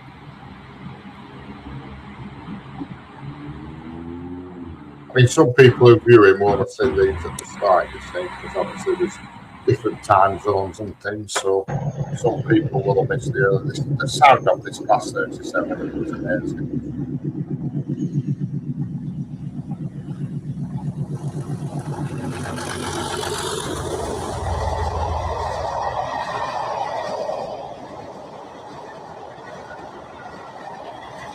See you later, Jeanette. See you tomorrow night. Behave, or Tommy. That we filmed it sometime just after Christmas. As you can see, it's actually snowing a little bit. That's Daisyfield Junction, just outside of Blackburn. That's a class 156 coming from Colne to Preston. I think it's been held this evening. No, it's not. Yeah, it is. No, it's not. Yeah, it is. No, it's not. Can't tell. I think it's being held though. No, it's not.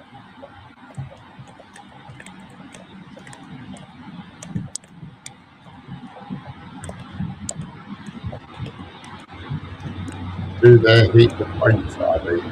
No, I don't think so, Tommy, but like you say, I think it's all the oil and grease that's on them, why the snow doesn't settle, you know what I mean?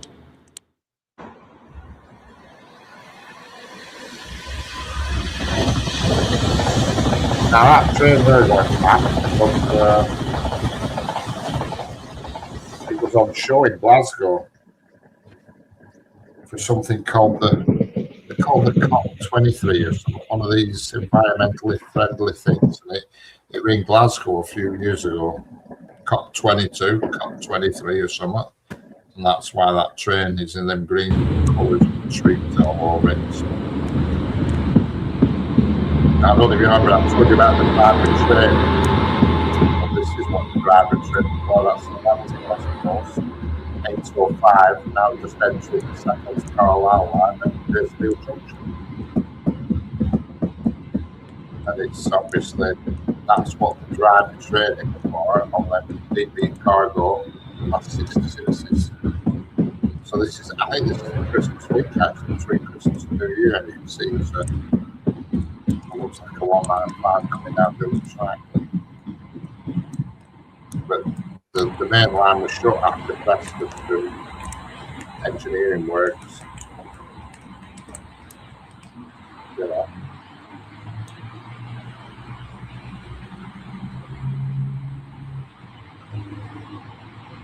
See that 195's going down the same track, that's why it got held up at all the points.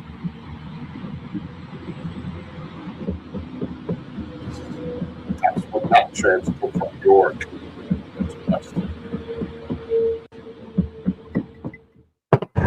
Like it, we do lots of work on it.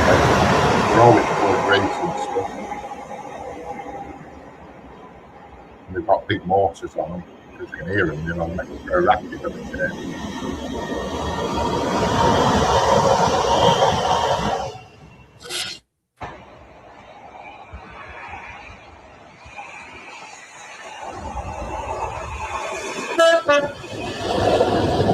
And that train there is the train I travelled on at East Lancs Railway the other weekend.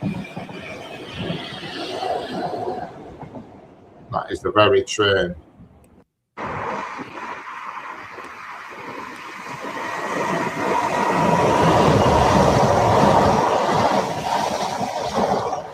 Probably. Could be, Stuart. I mean, to be fair, the temperatures in this country now don't really get to be a problem, you know what I mean? I mean, last winter, we only had a few days sort of below freezing.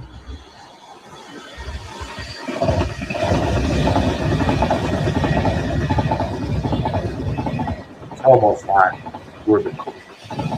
the UK is becoming seasonless, you know what I mean? Like, you know, it's like we're losing the seasons because the weather just seems to be the same all year. I mean, granted, we've had a lot of summer this year, and that's the new Lumo service from Sterling. Unusual, really, because they put that in. It's a cheap service, cheap tickets, not what we used to Sterling, 29 quid, but it's a slow journey. It's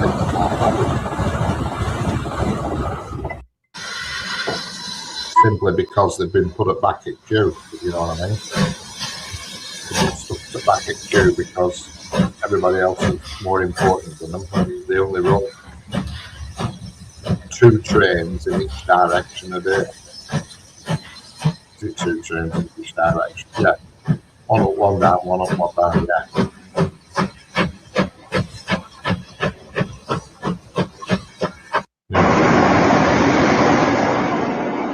So it is a very slow journey, but from a rail enthusiast point of view who wants to film stuff, it could be good. But I don't know what it's like at Sterling because it did cross my mind whether to get cheap. Avoid it the rest.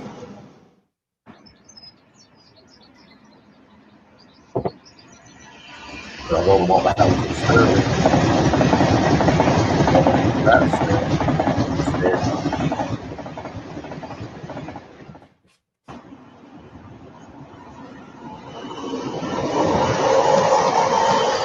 unbelievable, ridiculous.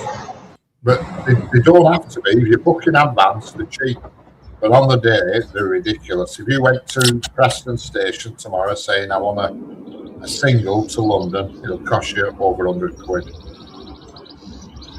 But if you book in advance, saying if you knew you wanted to travel to London the next 23rd of September, you've probably got a return of 30 quid. It's all about booking in advance. On the day, pay a fortune. If you're booking in advance, you're not so bad.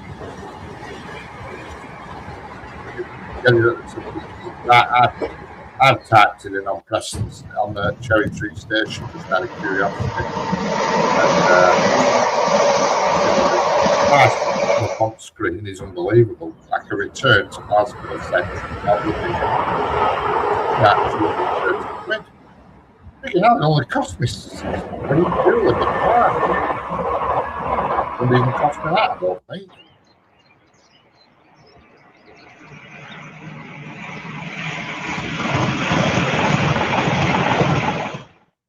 But I can book it in advance. I can go return to Glasgow Central.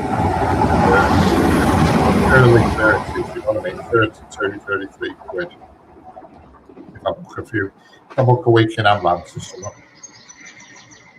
You know.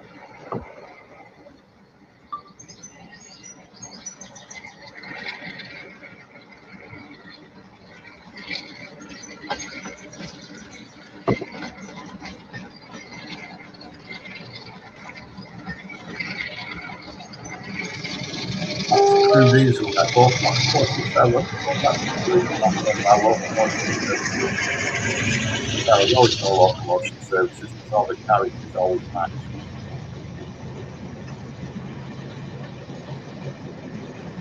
I knew lower video audio. Tabs on.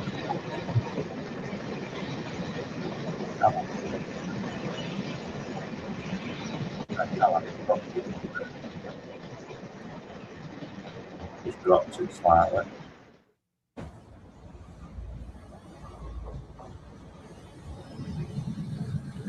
Yeah, I want to go to Glasgow Central. I've been to Edinburgh, but not in a videoing capacity. But I've been to Edinburgh so long as that, but I've never been to Glasgow Central.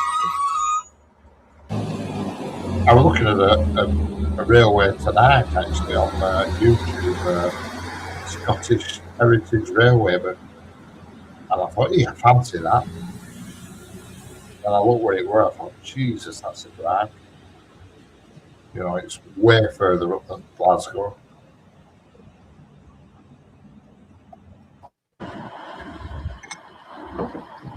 I forgot what it's called. I can't even remember what it's called. But,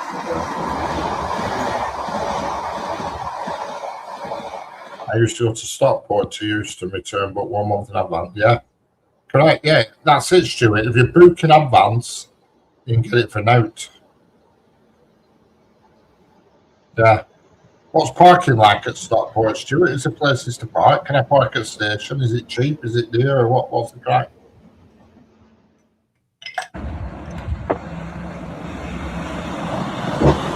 Would I be better just diving on the train?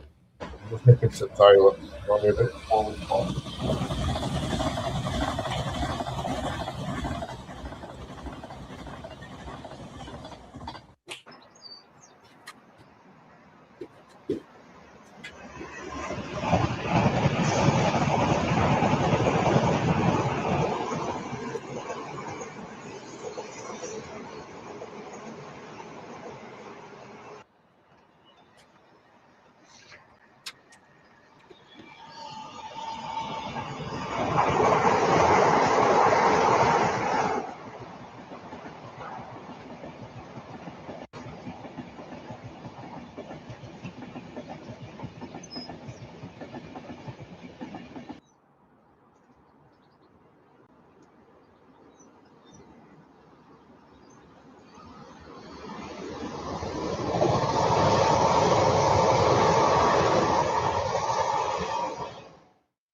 Yeah, when you say a big NCP right next to the station, that's what I like. We have to walk for miles. It's no use to me. I'm afraid not with my hip. I need to get close. You know what I mean?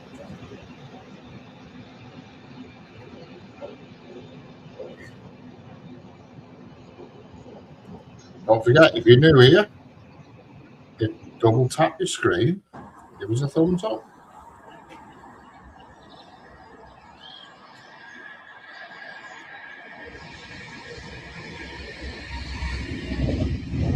I'll have a look on Google Earth to do it. Won't be a bad spot to do a live stream on that. If it's as busy as you say.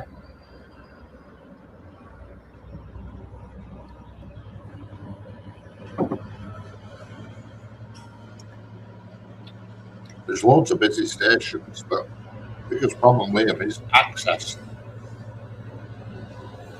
You know what I mean? Parking. I don't mind actually diving on the train to it. You know. But I'll investigate that. Because sometimes it's cheaper to actually jump on a train, you know, but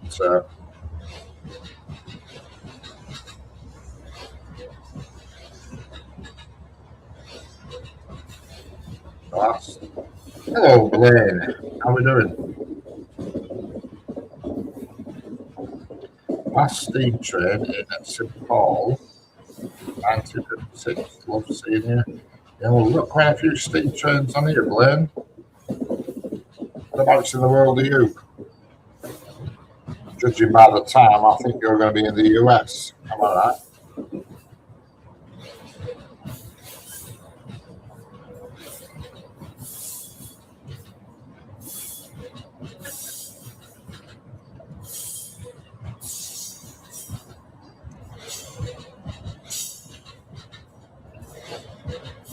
Yeah, you probably can, Stuart.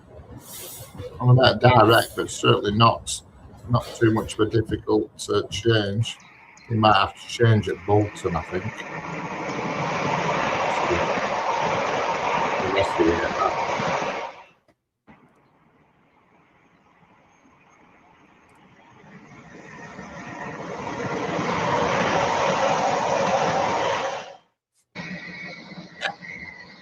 Yeah, that. Here comes the steam train, Blaine. This steam train is called Blue Peter. If it's a video, I think it is. It's got 2 Class 20s behind it as well, I think. Can't remember. 2 English Electric Class 20s.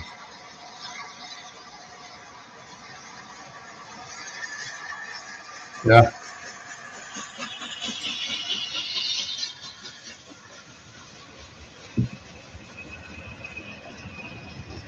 Yeah, what I have to do is make a video that I can put into OBS, because you can't just leave this one running, because obviously it's my YouTube Shorts. Yes, Preston Bolton surely it said that's the one.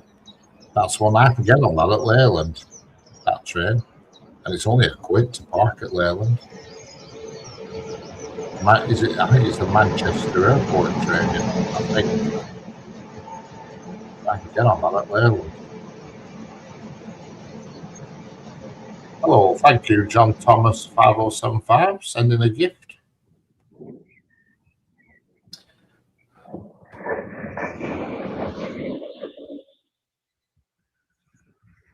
Yeah, direct Blackney. Leyland's a good station to travel from, because it's £1 for 24 hours to park.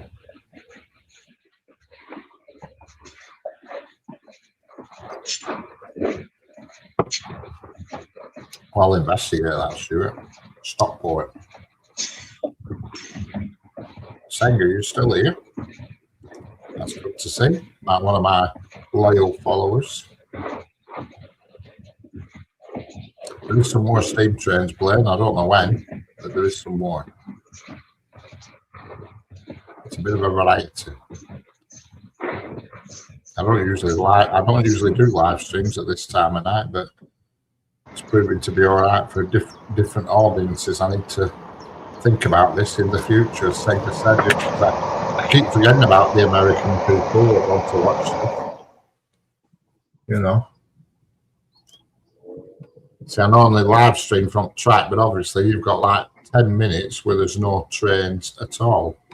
So you just sat there looking at an empty screen. Whereas this is all my videos over the last 14 months, back to back, if you know what I mean.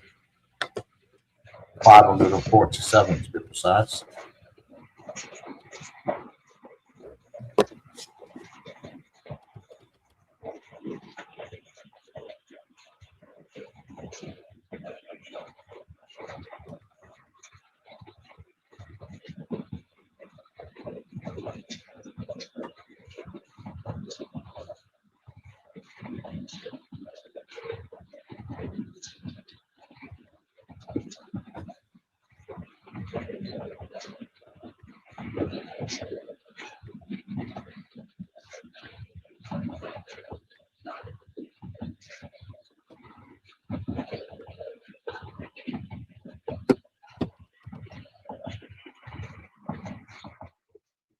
Yeah, I try my best. You should know me. I always try and put on a good show, regardless of what it is.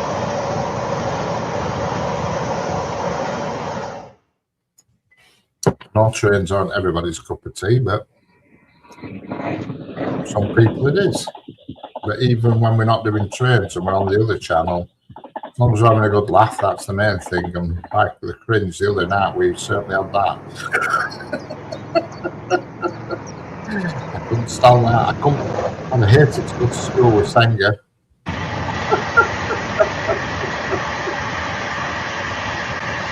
That's so funny, it's unbelievable. I've never laughed so much in my life.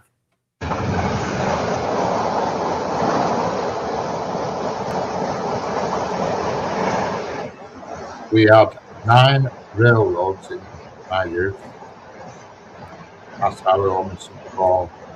Good memories, deep memories, yeah. But we're saying in this country, Blaine, we used to have a lot more railway than we do now.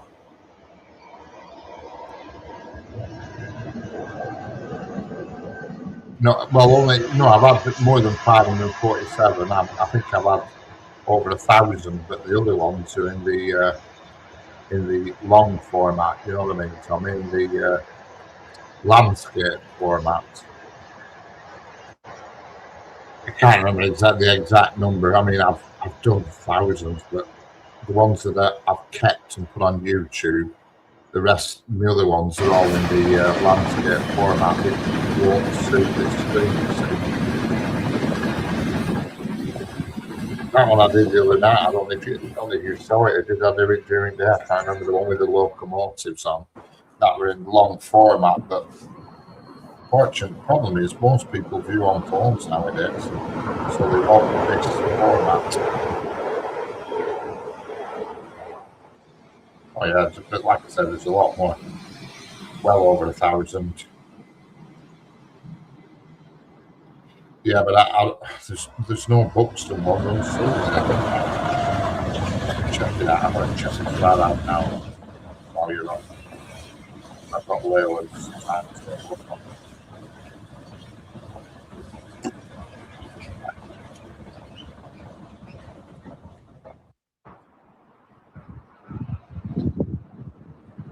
Yeah, there's no train that goes through Leyland to Buxton. Manchester Airport, Salford Crescent, Odsall Lane, Wall Street, Castle Windingsgate, Manchester, Manchester, Piccadilly.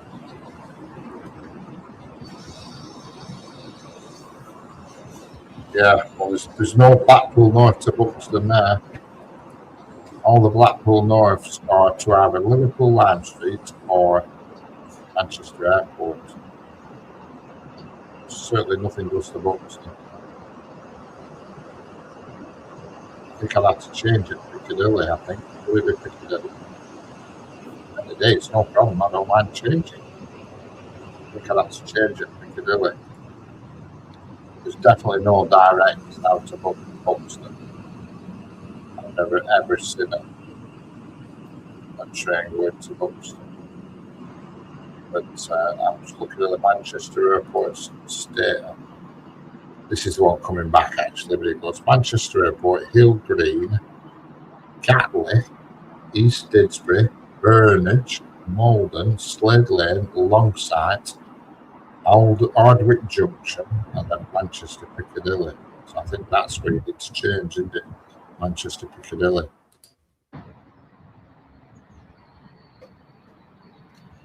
Yeah, they probably were. I mean, there's one that goes to Macclesfield. And it only runs twice a day. It's through Leyland, Blackpool North to Macclesfield. But it's at late at night.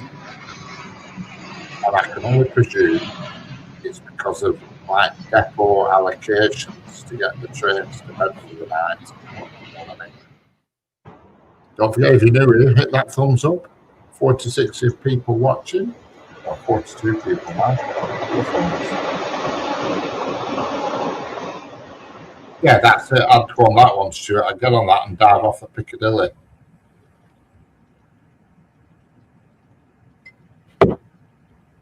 Okay, Senga. See you tomorrow. I'll speak to you tomorrow.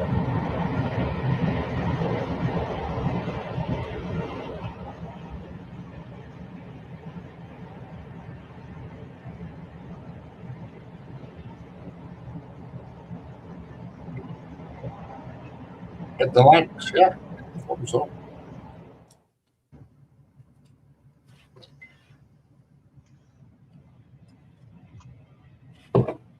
Yeah, because I was amazed. I was at Leyland one night.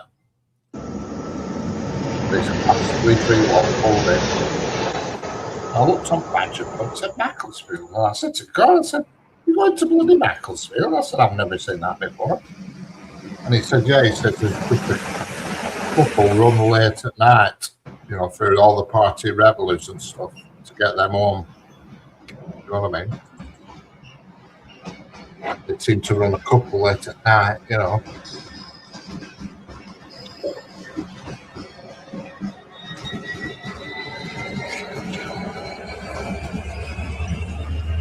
Catch you later, Sanger.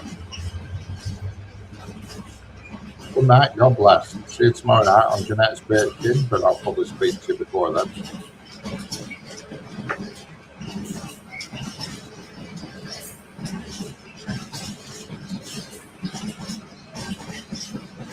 Later, Gators. Go out, crocodile.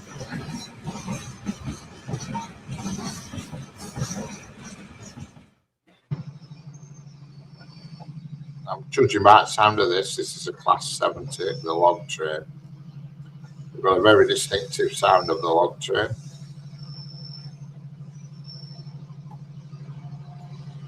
And for an American audience, this train was built in the USA.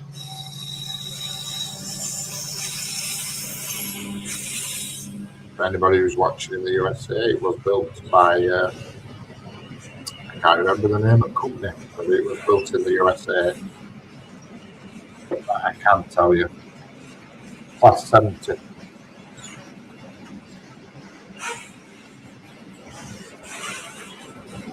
Yes, the one and only route, yeah. And it's funny, when you look at that video, it looks like countryside, but to be fair, it's a junction sandwiched amongst the large roads and motorway junctions, but yet from this angle, well, from there's lots of trees about.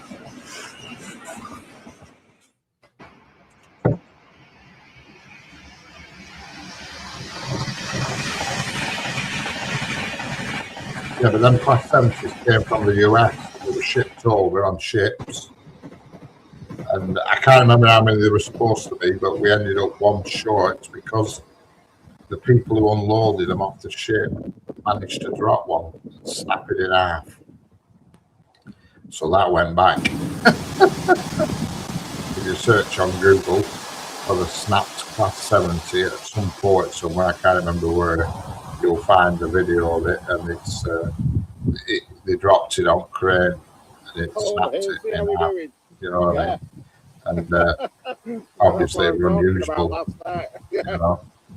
And that with that, basically, this video where you're watching now, that's a crew, and that engine's just gone into basalt sidings, you know. And that voice you can hear in the background is mine babbling on to somebody in chat. That train's just coming out of basalt sidings, going southbound.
think that Tom's Pennine livery, the one that just went past, not this one, obviously.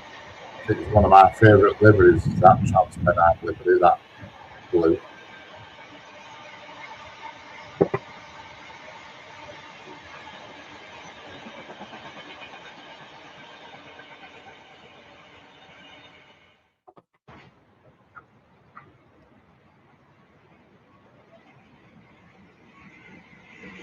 And that's a Northern Class 195.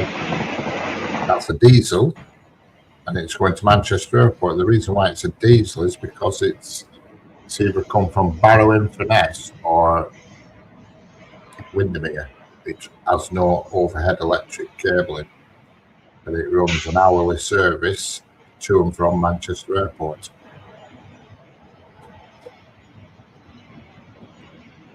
And this train is going to somewhere called Brindle Heath, which is at the other side of Manchester. Hello, Daniel Zapata. How are we doing? Daniel Zapata.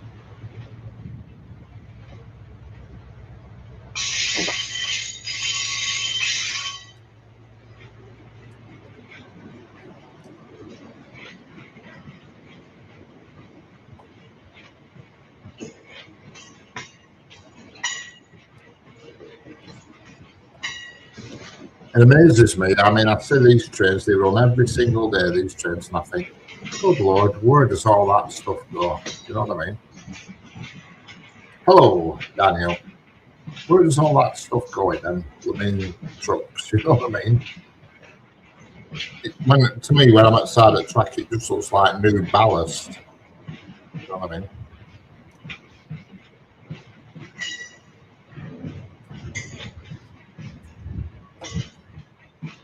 Yeah, I don't think there is any for me, Stuart, but I think I'd have to go to Piccadilly and change. But that's no big deal. No big deal for me, is that? It's no problem.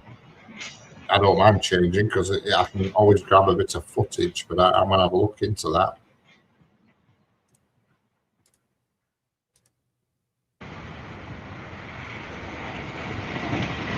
I don't mind having to change and next.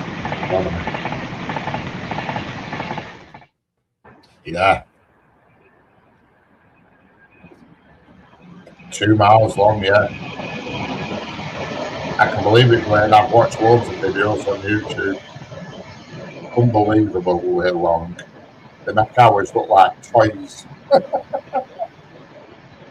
Thing is, with our country, ours are more frequent, you know what I mean? Because our country's obviously small compared to yours. You know what I mean? To drive from one end of the UK is like you just nipping from one state to another, you know what I mean? Hello, Badger, how are we doing? Good evening, Badger.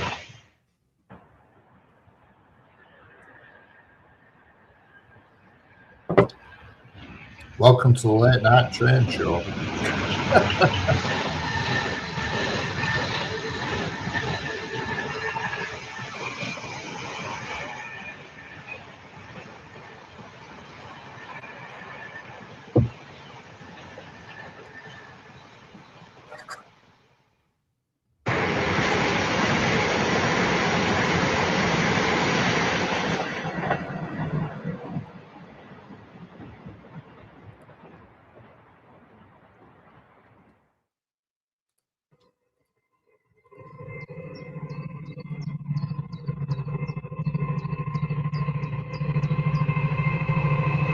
Yeah. And that video there is a one-off, is that you can see now. And I shot that on the Samsung S26. I just tried it as a test. I hated it. I mean, the colours are wrong. The image is just also wrong. Everything's wrong about it. Apart from that tree bounce, just unrealistic. You know. I tried it, and I don't know if it was daughters or somebody's. I can't remember. But I wanted to try it. The video just out of interest. That is my only video I've ever shot on an Android phone.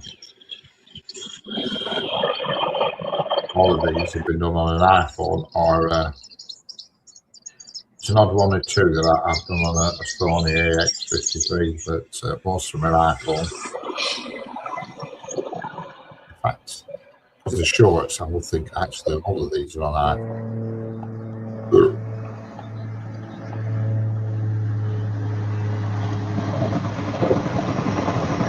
I think they're the last couple of trains that transfer that.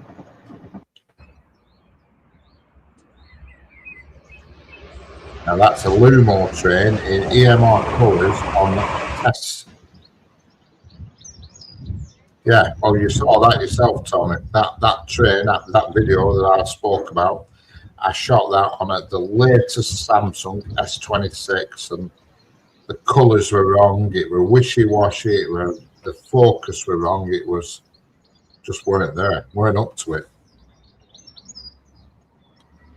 You know what I mean? I think it were daughters. I can't remember who it were, but I wanted to shoot one video on it.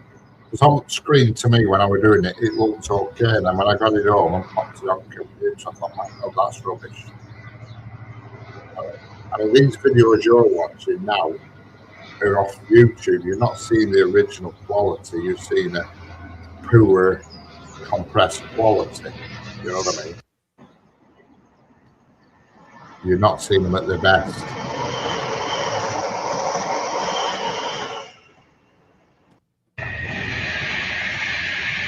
But that was the only one I ever shot on a Samsung, and I've never used it. Well, it weren't my phone anyway. I think it was daughters. I can't remember who's it were. About 6 months ago, I've done that.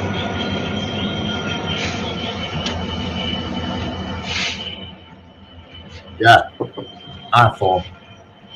Actually, when I'm streaming, I use an iPhone 14. But if I'm filming shorts or videos, I use an iPhone 17.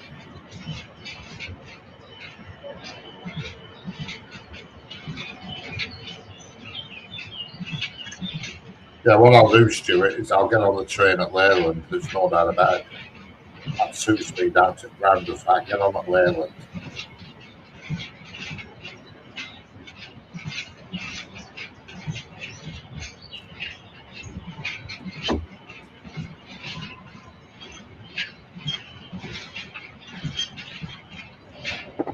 So I would imagine Stockport Station will get all the biomass traffic, won't they, and all that lot.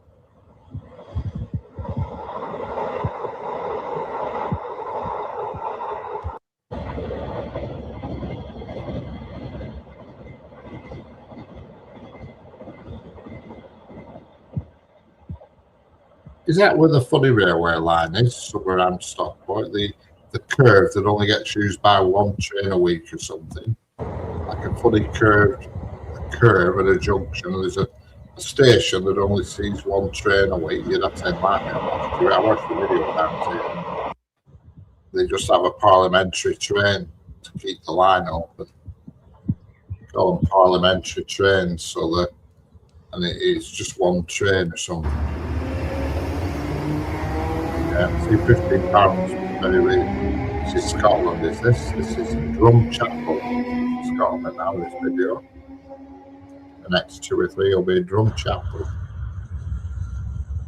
That's not, that's Leyland. That's Drumchapel.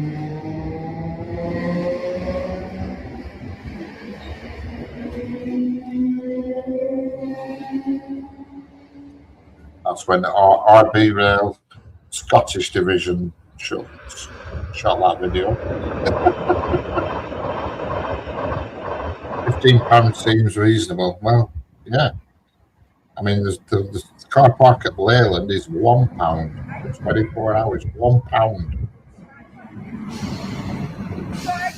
The last video is there's people still park there, don't pay the quid, and they get a ticket. I think, God, you can't even pay £1. I've been there because the parking fella comes round on a little moped, checks the tickets, comes round on. And that train there, that's the Belmont Pullman, the most luxurious train in the country. And that train there that's passing there, right? to get a ticket. Oh, I looked on their website and the price was like you know what I mean? You're not talking hundreds, you're talking thousands for tickets on that train, that Belmont Pullman. No, it's not called Belmont Pullman. What's it called? The Belmont Royal Scot. That's it. I think the prices are obscene. They are obscene.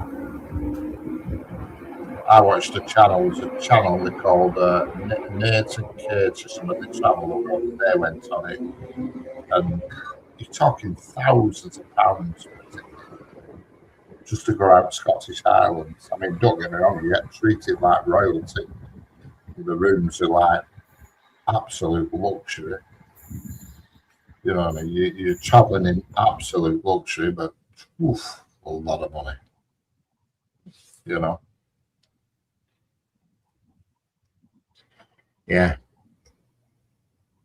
Yeah, because the biomass trains that go off down towards like Littleborough and all that lot. I don't know what that steam train were then, getting pulled backwards. No idea.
Sorry, Tommy, I've just been to the toilet. I missed it. I don't know what you saw.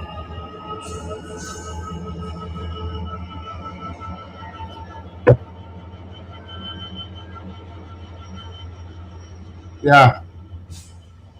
I watched that after Stuart, yeah, because there is a... That's the crossing that lady was killed at. Yeah, I watched that, Stuart. I've watched a few videos about it. I can't even think of the name of the station. It's on that such a bit of line. It's gone out of my head. I want to say Denton, but I don't think it is Denton.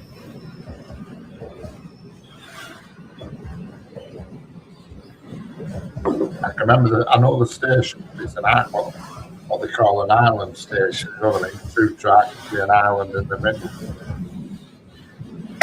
And I've watched videos about it, and they just run a parliamentary train every now and then to keep the line on. There's quite a few lines in this country where they do that. Because if the line's not used for a certain amount of time, it gets shut, so they run an odd train on it and they call it a parliamentary train. 75% well Midwest branch line. Rails and trails walking. Yeah. We've got quite a few like that over here, Blaine, that used to be railways and now they've been turned into. In fact, there's one that's Denton, that's it, yeah. There's one that's near me that I've been doing a bit of a documentary on that's got like walking routes in it, and I'm just missing a missing link, and then I'm going to put that on my channel, but I'm still waiting for that missing nugget to finish it off. Yeah, I've watched videos about that, Stuart. Where they come on, get that's massive. And yeah, there's a few places where they do that. Run one train a week or a month just to keep the line up. Almost like a ghost train.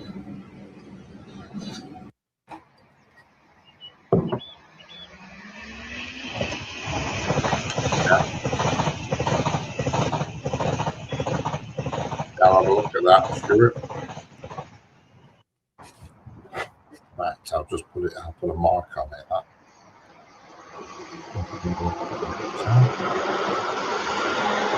Yeah. Oh, it's Don Coffey. I watch loads of his videos. I've been loads of them. I'm subscribed to him. Don Coffey. I watch loads of his videos. Superb he is. He must have a special arrangement, you know, to have a camera in his camera.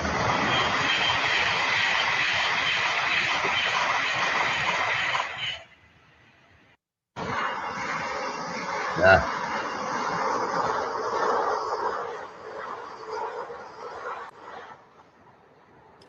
Yeah, the Class 70 is a powerhouse. There's no doubt about it. Slow, but powerful.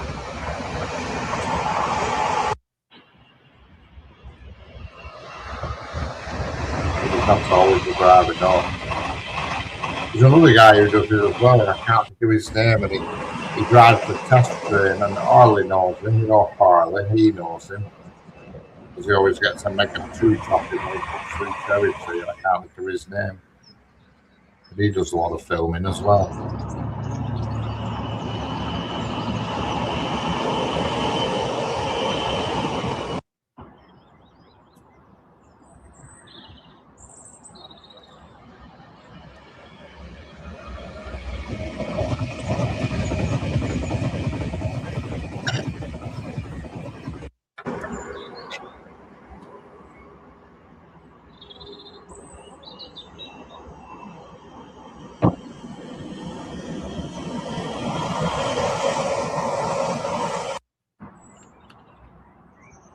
Yeah. Well, they still use the token system in lots of places, but there's one near to me. You just go down the M65 and get off at Leyland, go to what they call Midge Hall, and they use the token system there. The driver stops, it's a level crossing. You have to stop at the signal box for a token to travel through to Ormskirk. Because it's a total single line all the way. And at Ormskirk, buffer stops there, and the Liverpool, I forgot what they called Liverpool. What do they call the train at Liverpool? Merseyrail. Merseyrail and Northern Rail meet at the buffer stops at Ormskirk, So they arrive at the same time, so passengers can hop off and get on the Merseyrail or vice versa. But the driver of the northern train picks up a token at Midge Hall, just outside of Leyland in Preston. It's called Midge Hall Crossing. And they still do that to this day. I mean, they do it on lots of heritage railways, but that's a real, proper, still running, railway.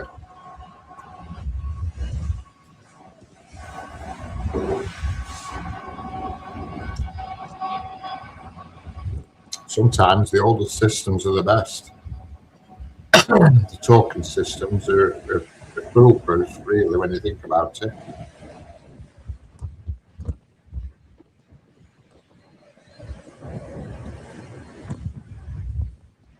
I mean, the signalling, they used to have like a signal with like discs, and I don't even know how it works, but when a train entered the line, they used to drop a disc into a box, pull a lever, and that let the signal up, and all that sort of business. I had no idea how the system worked, but it was foolproof. At least we thought it were. I mean, back in them days, they did have quite a few rail disasters when you look at it.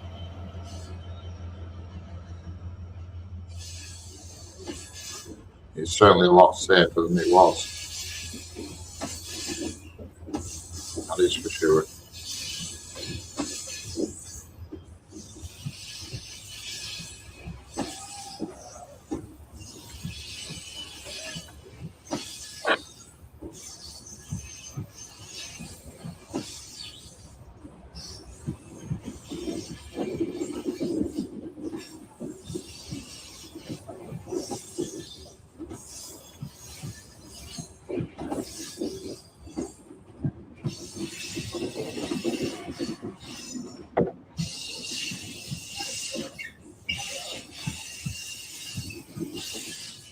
Somewhere off West Coast Main Line, I can't think of the name of the station, but there's a section of high speed, 125 mile an hour, through this station. It's on a corner.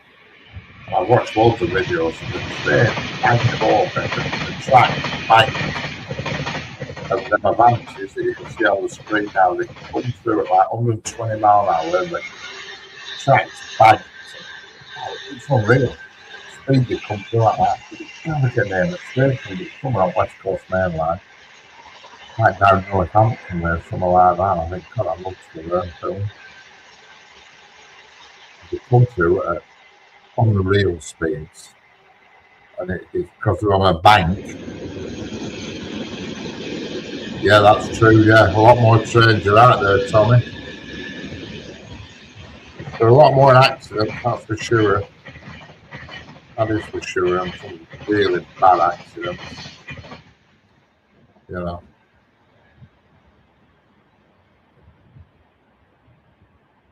mean, that HST that crashed, I don't even know what it was. It's outside London about 10 years ago. No, about 20 years ago, and the whole thing was caught on CCTV. And it hit a freight train, on its way in. And, oh, God, the whole thing's there on CCTV. You can watch it on.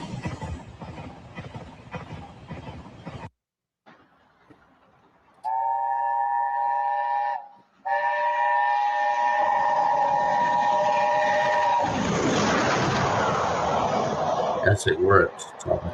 Stuart. Got that one. That's probably my best short, is that one you just watched with Sir Nigel Gresley coming through Leyland Station. It's full whistle. It was amazing that night.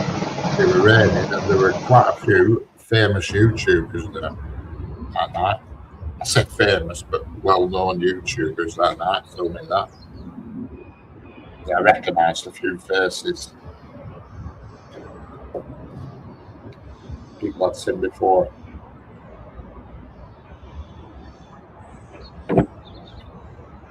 If you look on the signal box, you can see the line, yeah.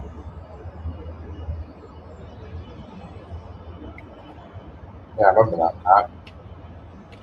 were that many people at the station. That's why driver Lee don't whistle all the way through, because there were people really close to the platform edge. But there were quite a few well-known YouTubers there.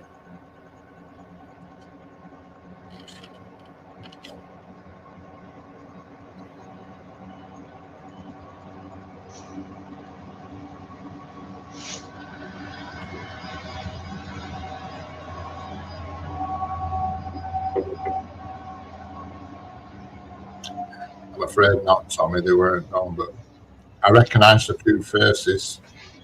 That's for sure. I did. I recognised a few faces, but obviously they didn't know who I were. But I should have put an IB Rail bobble hat on, shouldn't I? I have some IB Rail bobble hats. Should have had them on, but I recognised a few YouTubers that were there. Definitely. A few well-known ones as well.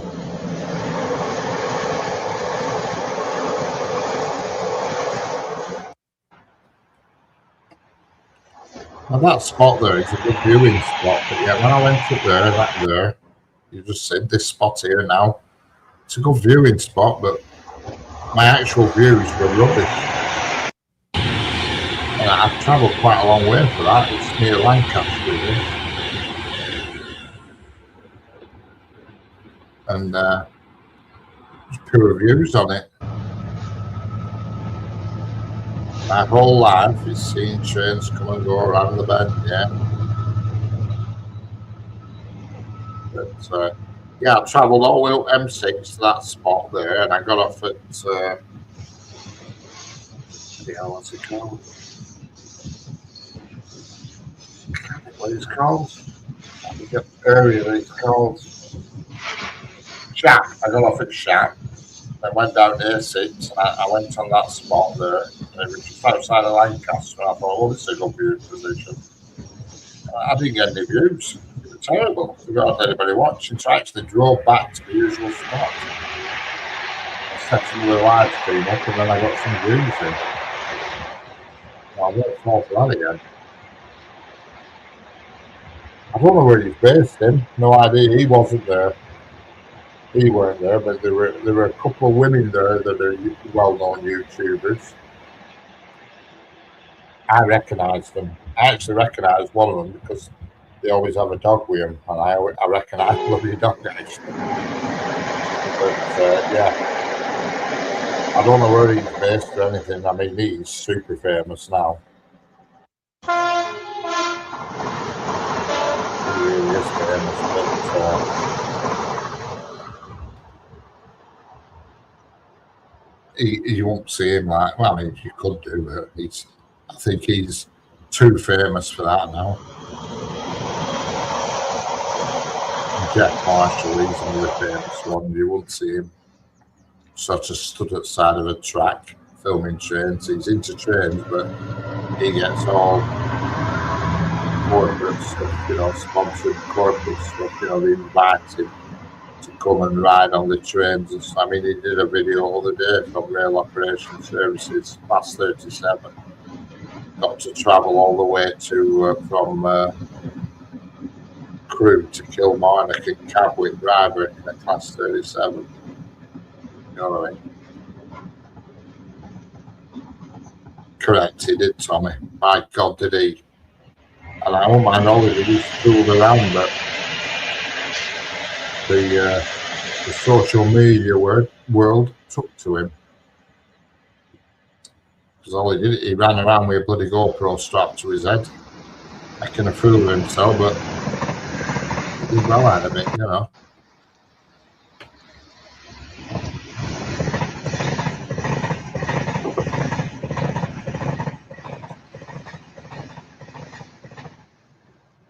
And that's how it happens, unfortunately.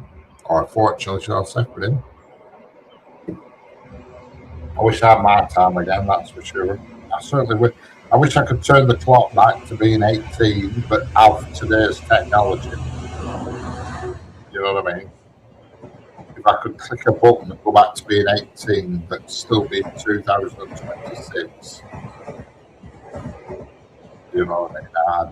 I'd make money, no doubt about it. Unfortunately, it's too late today for me. That ship has sailed. It's just a bit of a hobby.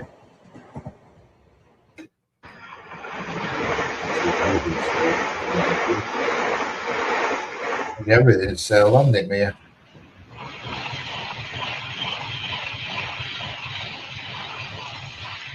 But I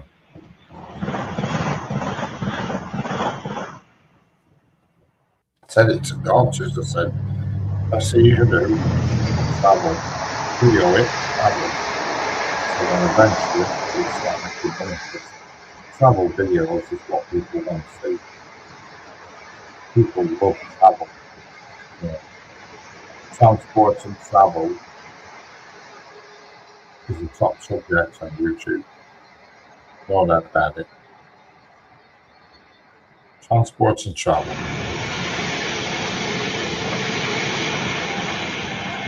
Video gaming.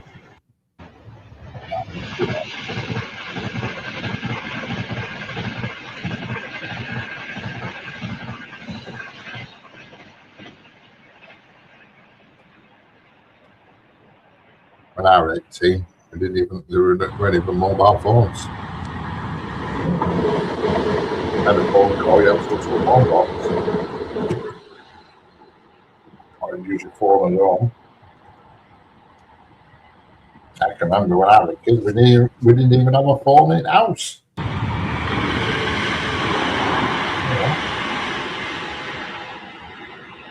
We didn't even have a phone in the house.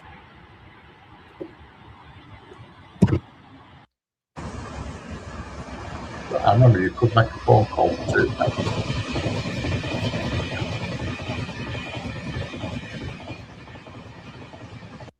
I'm just saving this favourite here. Not signal box location. Bloody hell, I've been to Guidebridge stations loads of times, Stuart.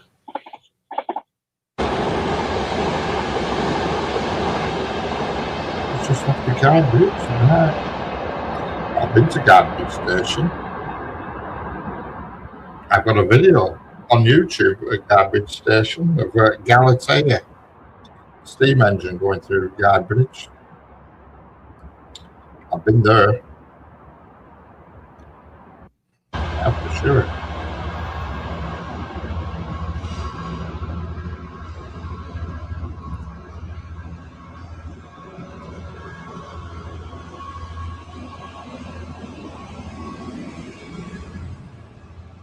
Yeah. I keep trying, Tommy, but I mean, at the end of the day, you just can't.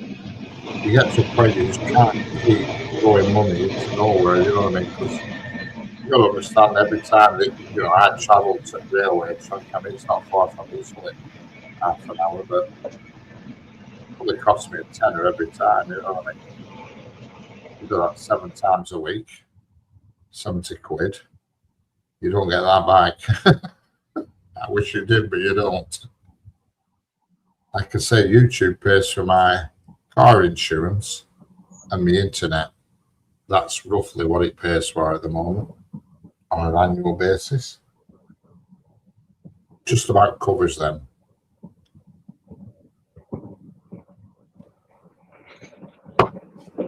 This is one of the diverted Class 805s, what the DB cargoes were on driver training with, the red DB cargoes.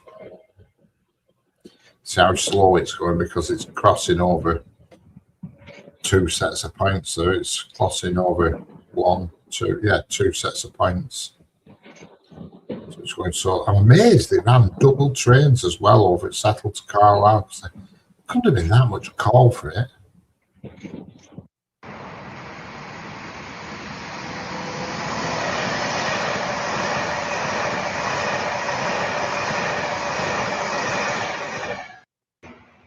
Yeah, I mean, correct. The problem is now they've took to this I don't know what's going on in their head, but they seem to be ignoring little YouTubers and throwing it all at big YouTubers now. I don't know. I mean, I just don't know how it works. I've tried everything, mate, to try and unpick the YouTube algorithm. And I know one of the definite no-nos is you've got to be consistent. Well, I upload a video every single day, a short, not every day at the same time. I always do that. But if you have a channel, say a trade channel, and you randomly put a video on not related to it, that really kills you. I said that to Sanger earlier on. She said her views have dropped. I said that's because you've been doing these live streams on bus and stuff. I said what happens is the YouTube algorithm puts you in a slot, pigeonholes you, and then if you throw another video into the equation that's not related to your niche, you know, planes, and then you throw a video in and you're on the bus travelling through Glasgow, the algorithm thinks, Jesus, what am I doing with this? Normally we're planes, now we're on the bloody bus, you know what I mean? And that's what throws it all.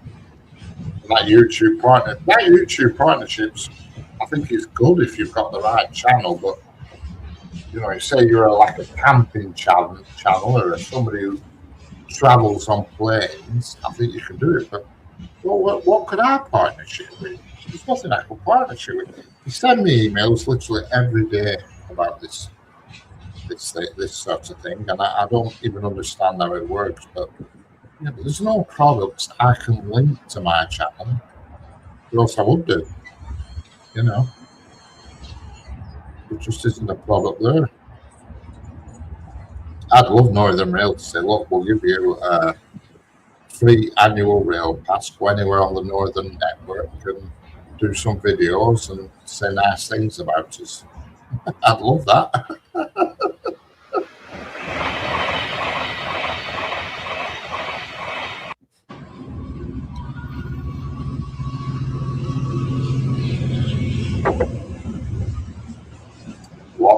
What who? I think the YouTube partnership's a good thing for the right channel, but the only partnership I could have with a product would be well, they're not emails. They're not emails, Stuart. They come on the you know, on your bell on YouTube.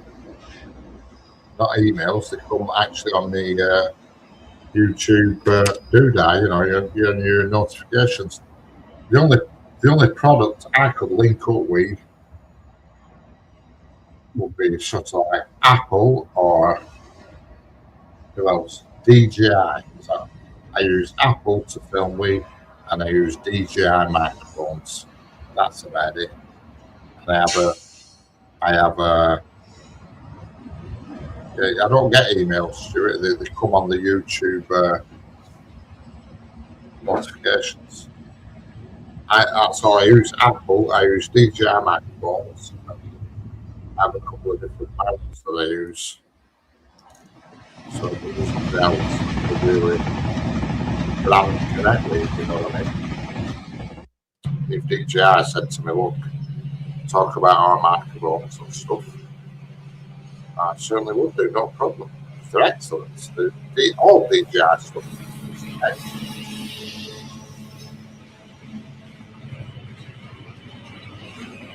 Always has been, always will be. It's always been the market leader, that kind of thing.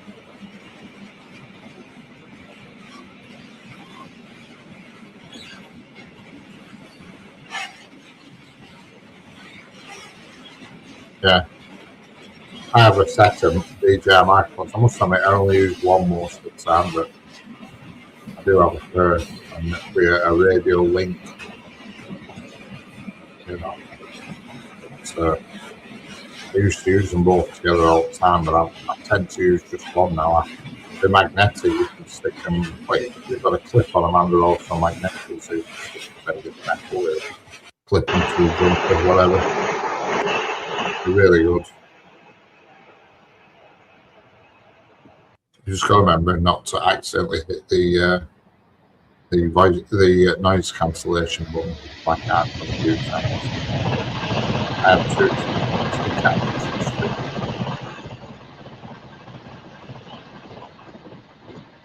Yeah, definitely, Tommy. Really, there is, and I've watched a few. I mean, I watch lots of channels. I mean, I have some real favourites. You know, some what I call not bullshit channels. There's a lot of channels now on YouTube that they've got lots of subscribers, millions, but they actually employ people to push the channel, and you know they have people working for them, media teams and filming people. But there is some good YouTubers out there that just do it all themselves, do it all by their own means. My favourite channel, I've got three. My top three channels, me, are tell you what they are. By the Curb. He's a lad from Yorkshire. He's called James, called By the Curb, and he travels about in his mobile home. He travels by train. He travels by. It's called By the Curb, and he has a girlfriend called Helen who sometimes travels with him. That's one of my top channels. My other one is one of my real favourites. Is a guy called Scott. He's Scottish. His channel is called Planes, Trains, and Everything. That's another good channel. Again, all these people do it all themselves. They don't employ people. And another good channel I like is Steve Marsh. He's another Scottish chap. And his channel's really good, Steve Marsh. And then my fourth top, what I call my top channel is a woman, again Scottish, and all it is about Scottish people. She's called Ruth Ayling. Ruth Ayling. I don't know how to pronounce it. It's Ruth Ayling. She's a good traveller. Them are my four top channels. I do subscribe to some others, but the other ones, they cheat a bit. They employ people to do stuff for them.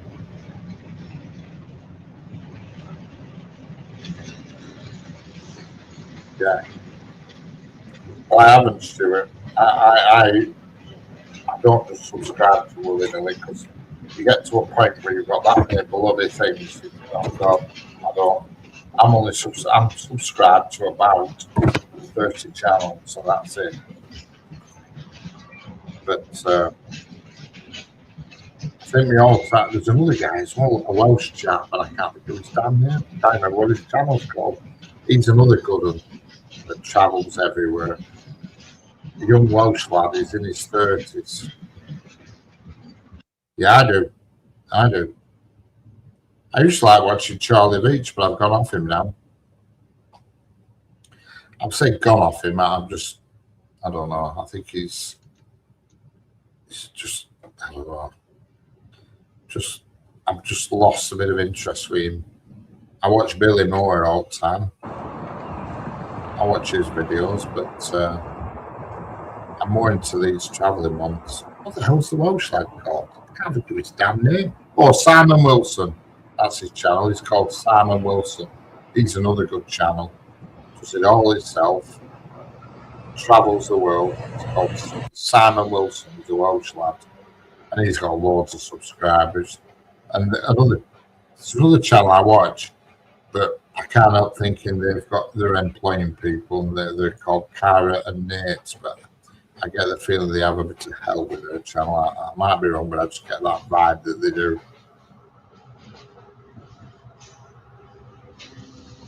But I think By the Curb is my most favourite.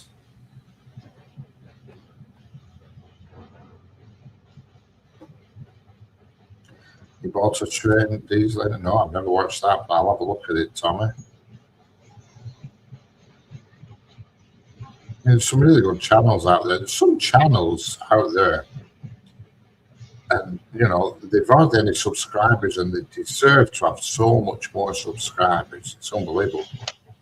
I mean, railway channels. I think my number one railway channel, just basically on railway, has to be without a shadow of a doubt, Leslie Gilpin. Leslie Gilpin Phillips is called. I think he's probably one of the best railway channels out there. Leslie Gilpin Phillips. And there's another guy as well who always covers South Carlisle, and it's gone out my head. And he must get his mates to film for him because he'll film the same train from 4 locations. So I think he gets his mates to be further down the line with a camera, but I can't remember his name. Oh, I think is it Steve Tompkins, Steve Thompson, something like that. But Leslie Gilpin Phillips, his channels are really good. And he's actually wrote a book as well. You know what I mean? Actually wrote a book. I'd love to be able to just. And he gets mega views. You know what I mean? He puts a video up.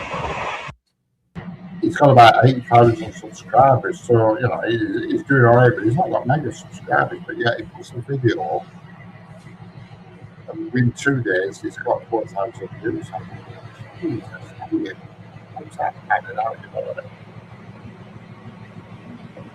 So, some of these YouTubers, I wonder if they use paid promotion. You know what I mean? If they're actually using what we call paid promotion, which they could be doing, because it baffles me. You know, they're using that could be what they're doing. I don't know. I might be wrong, but I don't know. But I'm just wondering if some YouTubers are using paid promotion. Back in a sec.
Yeah, you're right there, Tommy.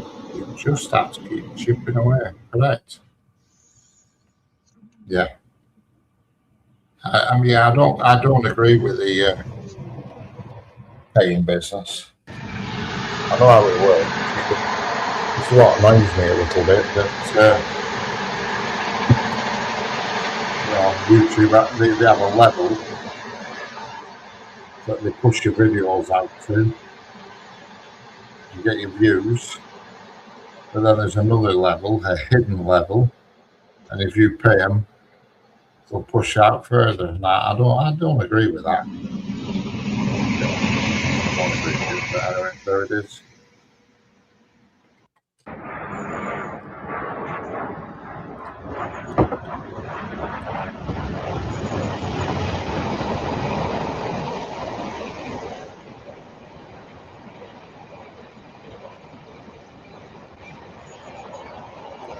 Fortunately, I don't have a garden. I've got a few troublesome weeds I need dealing with. Only a few, only an handful. Because all my patio and everything's just flags, paving stones. You still get weeds in between. If I didn't have a dodgy year, I would have cemented between them. I'd have dealt with it once and for all.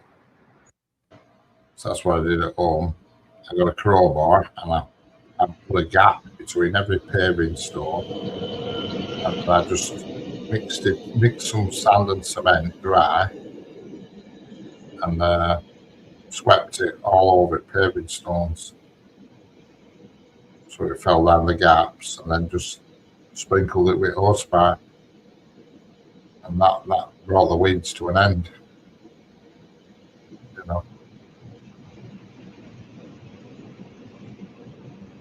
Unfortunately, do it yourself. It's not something at this moment in time I can do it myself. You know what I mean?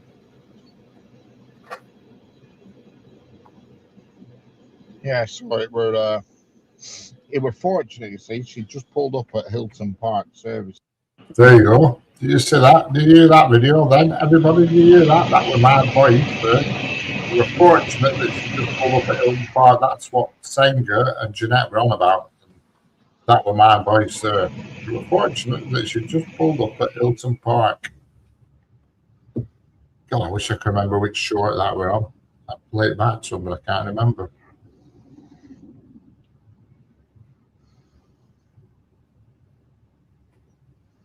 But you heard it, that's the Hilton thing, that's where it all came from.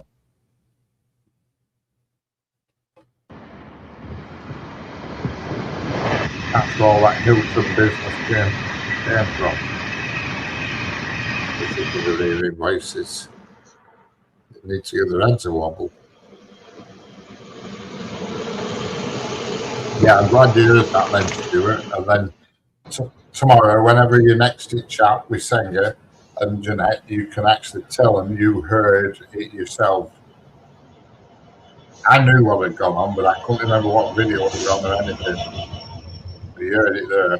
I don't know who I was talking to. Obviously, it was somebody in chat at the time, and I filmed the video. But you heard the evidence there. I reckon it was me talking to Senga in chat.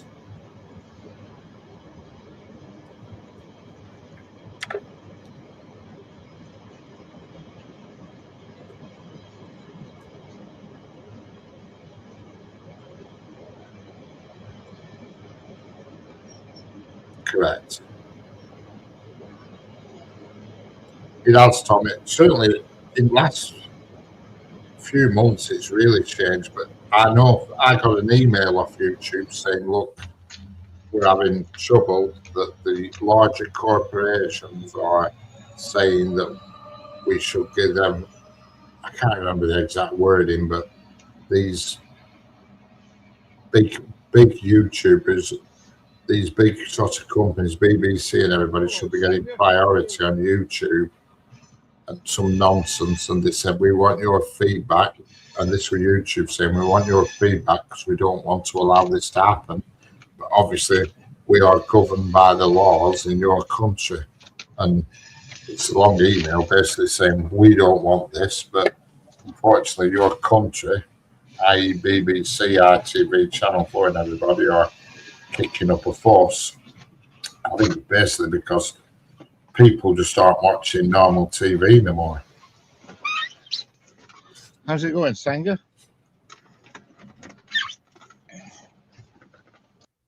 Did you hear that then? How's it going, Stenger? Did you hear that then in that video you see? This is what they've been picking up on.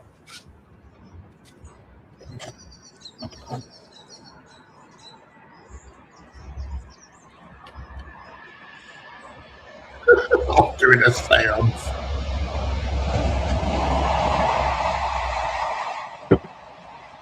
You remember Stenger said she heard Hilton Park, then afterwards she heard her name. Well, you heard it there. You heard it there on the reel. Thank God for that. But yeah, there's a big issue with the problem is with TV companies is they don't like the fact that nobody's actually interested in watching TV anymore. I mean, I can't remember last time I watched normal television. You know what I mean? I just don't watch it. There's nothing on it that I want to watch. In fact, last time I watched it is when World Cup were on. And that's it. I haven't watched it since. Without how long I know about it, anything I want to do, I just type in YouTube. You know, YouTube is, I mean, you can view films on YouTube. There's loads of film channels. You can view full films and everything. So, you know, you just don't want to watch normal television no more. You know?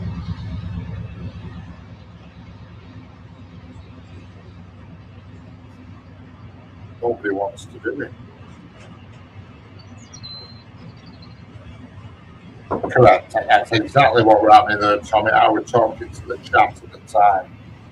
I always try and keep my gob shut. When I've got chat, I know there's a train coming, but every now and then I slip up. You know what I mean? Most of the time I try and keep my gob shut.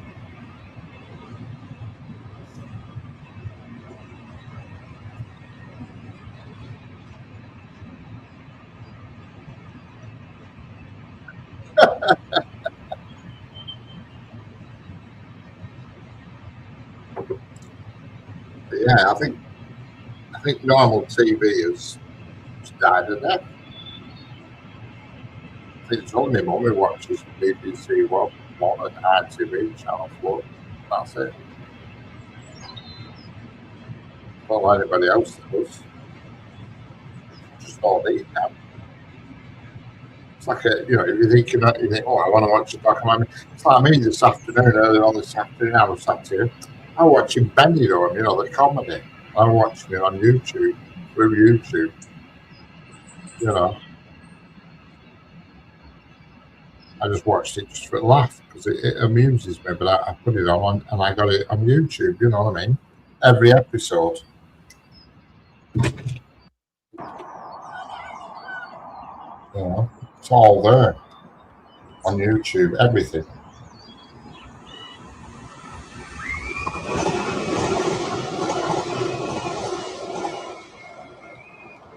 I think this is why the big companies are kicking off, saying they want priority. No, I'm saying, Stuart. Like I say, I watch World Cup as well, obviously on normal TV.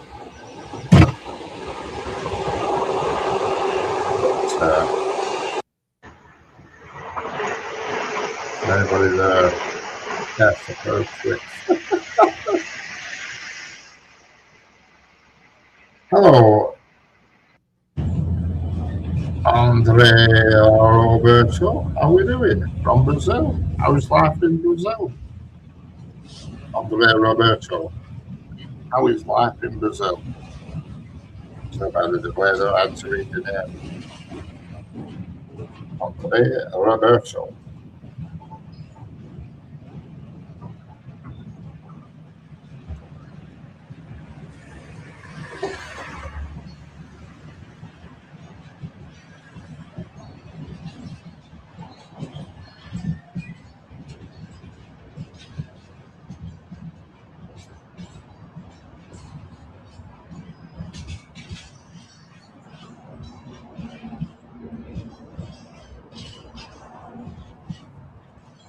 There's a train going to Castle Cement, just for talking point.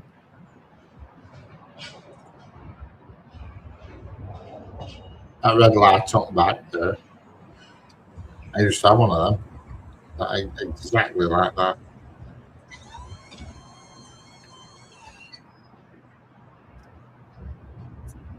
And I put it on eBay and it went for, I wouldn't say a fortune, but quite a bit. Quite a bit. I've still got a Bardic lamp as well somewhere and I don't know where the hell it is. And I was looking for it over there and I can't find it. A Bardic lamp and there is one VR Bardic lamp. I can't find it. It's annoying me because I've got one. I don't want to sell it or anything, but I just think it's a cool thing. You know.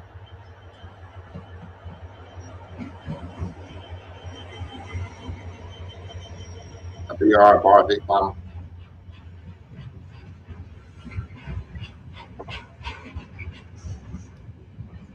I just don't know where the hell it is. I used to have it in my car boot. And I thought, what a well cool torch to have in your car boot. I brought it here when I moved here, but I don't know where I put it. It's in a cupboard somewhere. That's it going. I went through a red light. Yeah, that's not good, Stuart. That is literally it when I broke 10.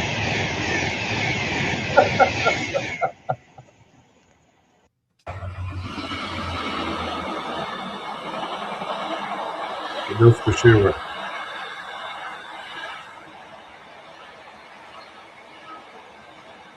Yeah, Tommy's a Bardic lamp. It's what every train driver used to have. They call them a Bardic lamp. It's basically an aluminium lamp with a little handle on it. And you pull the knob up to turn it on, and then you can turn it, and the aspect changes from red, yellow to green. And it's like just a standard bulb, and there's 3 semicircular pieces of plastic, yellow, green, and red. And you turn the knob, and they cover the bulb, so you've got yellow, green, and red. It's aluminium, made out of metal, aluminium. They call the Bardic lamp, exactly as you spelled it, a Bardic lamp. And all train drivers used to have them in the old days.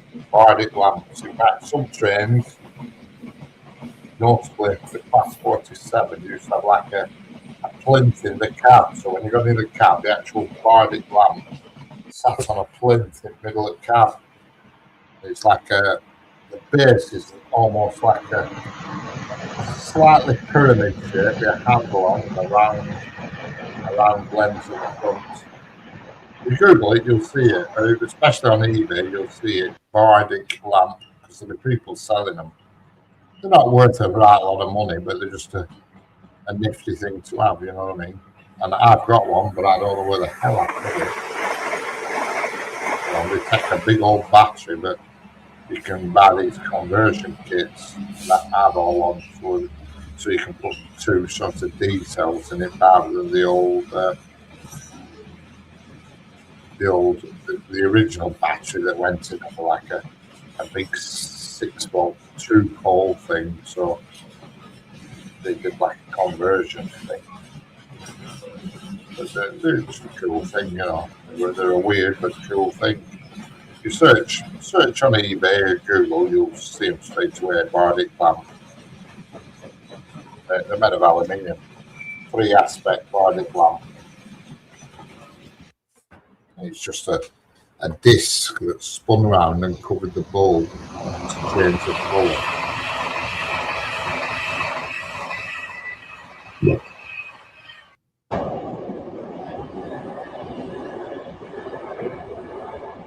That's a ScotRail Class 47 there.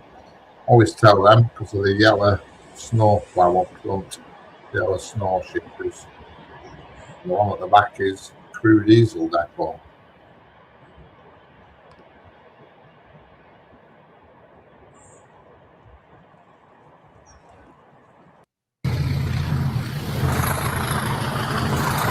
That's 3 Class 20s. 3 Class 20s, triple header. Locomotion services, you can tell which carriages, all matching. That's a very unusual train. I don't know what the hell where that was going or where it had been. And this is a driver training train. That's a DB cargo training Avanti West Coast drivers prior to the business closures.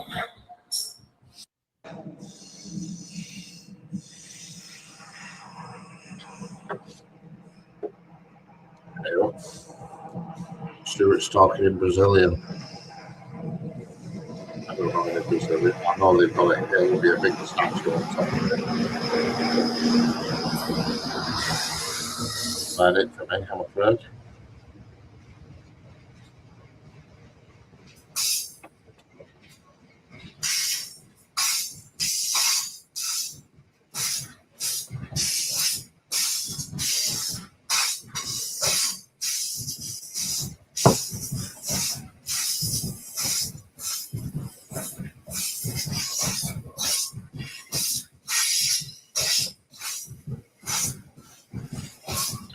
I have a friend who he's really into collecting train stuff, and he has the actual front end, the whole front end. He hasn't got it at home. It's currently on display at Hellifield Station. He bought it. It's in Hellifield Station at the moment. And in his backyard, it's really well, it's his backyard. He has it's not a massive garden, it's probably like 25 foot one way and about 40 foot the other way, 25 by 40. And he's got a small length of track with a buffer stop. And where the buffer stop is, he's got like a bench that he sits on his bench at the buffer stop. He's train mad. You know what I mean? You go to his house, you can tell he's train mad from the minute you pull up outside his house. You know, it says platform this way and all this business. He's got all the plaques and everything. Most of the stuff he's bought from Hellifield Station. You know, it's a really good place to visit at this Hellifield Station because you have like a shop that sells knickknacks. I mean, it's not normal knickknacks. It's proper. They'll have like nameplates of trains you can buy and stuff like that, but you know, a proper original nameplate. You're talking big bucks, but you can buy like a bridge side, you know, bits of bats, you know, little line side signs for like 20, 30 quid, you know what I mean? But he buys all his knickknacks from there, and he's got the front end of a Class 37. It's still in the shop. You know, it must weigh about half a ton, if not more.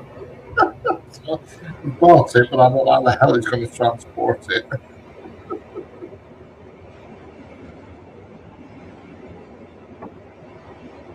You know, and sporting range is actually, it's probably 12 or 12 months since it's sporting.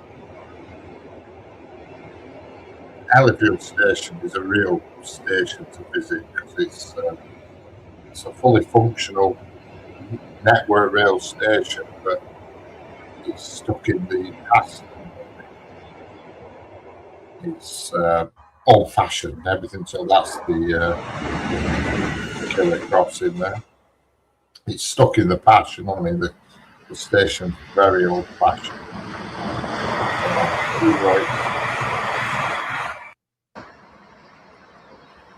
it's got modern services running through it every day, you know.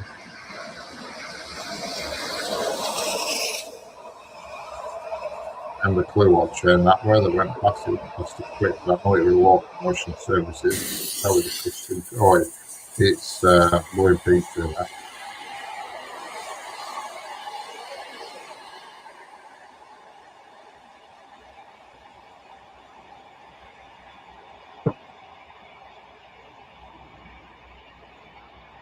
It's a really nice station to visit. And then enthusiastic basically.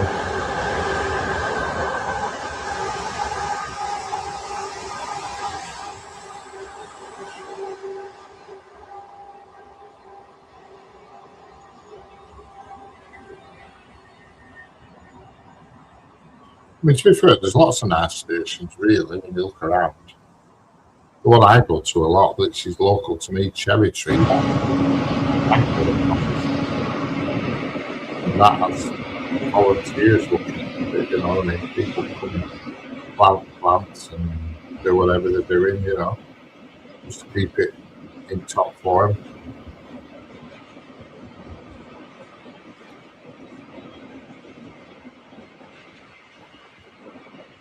I think it's great. I'd love to live near the railway track, you know, busy railway track. Super in Amsterdam.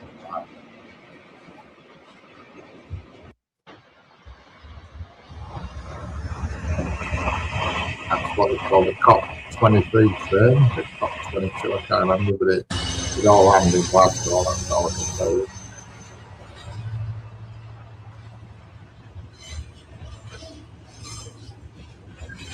Square off Poor Station, China, the Poor Station.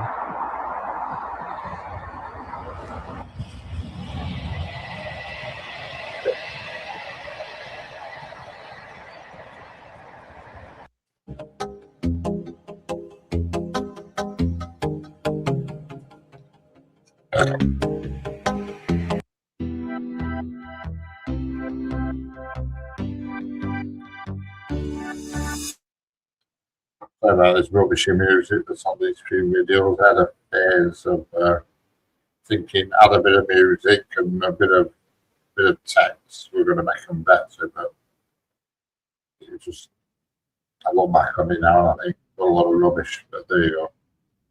There's not many. I don't know these were on the video. I would have deleted them. So you just have to tolerate. It's not bad, but there's not many. It was just a phase I went through. I had to go with filters and music and all this business. And, I don't keep that popular.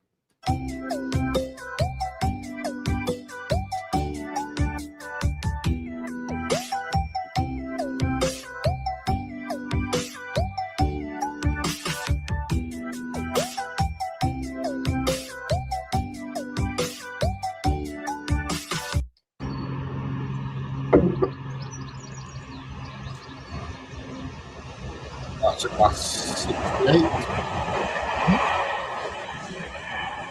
Class 68 going to Courtbridge. Courtbridge in Scotland.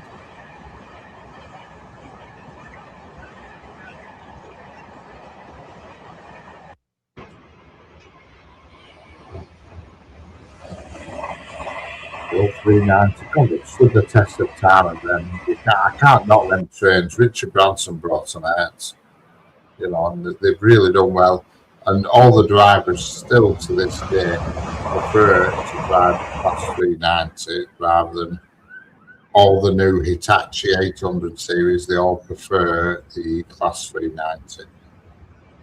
Even to this day, you just research it on YouTube, see it for your own eyes. I'm not making it up. All the drivers prefer the 390 over everything else. The class 390 with Richard Branson, baby. So he knew what he was doing. He knew what he was doing, that guy. No duck egg, that's for sure.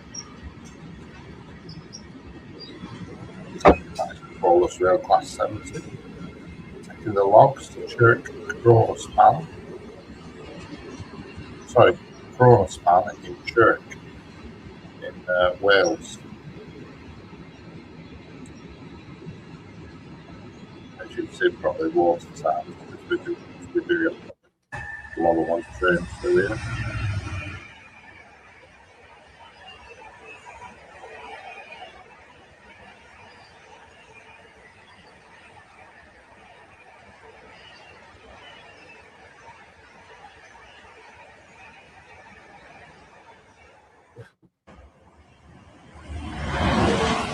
I love that red brick. Transpennine. There's Transpennine again, 802. Quite looking trains. Just do with being a bit longer. That's my least favourite train. That's 323.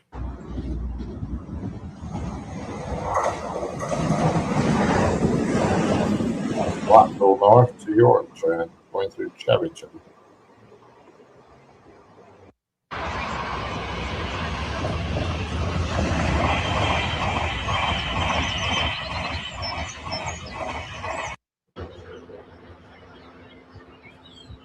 That's just a straight Carlisle to Bassall, is that? I don't know. Light engine. I can tell you now the head code on that would have been 0K05. That's what it always runs under. Sorry, OK05, I think it is. This is slightly unusual. A intermodal running on the slow line.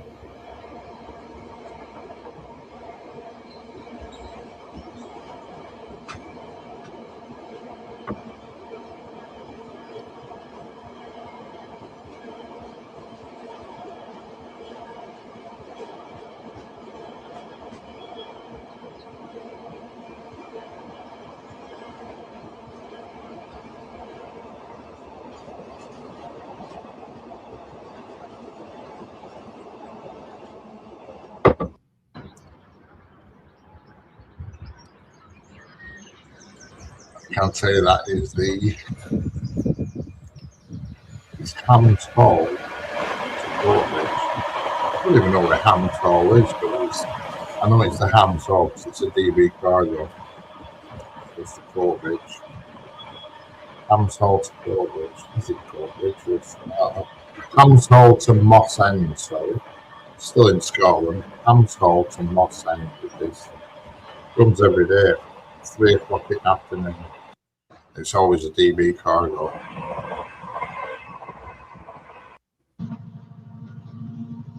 This is unusual. This is the log train, but it's been pulled by a freight line at class 70.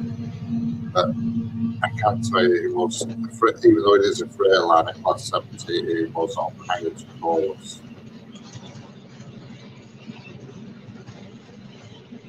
For whatever reason, I don't know.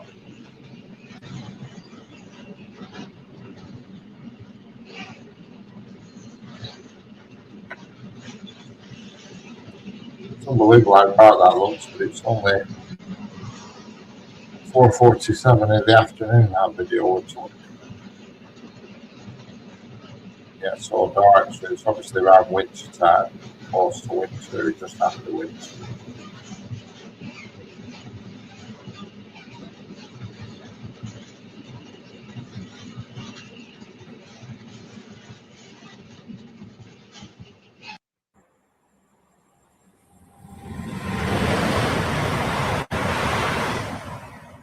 That's Leyland Station. I love Leyland Station. If it didn't have all the idiots that pass through it on foot, it'd be great. There's always some disruptive idiot there to spoil it. That's a class 195, that going to Manchester Airport from Windermere or Maroon-Finesse, Norwich. This is steam train, I don't know what the hell it is.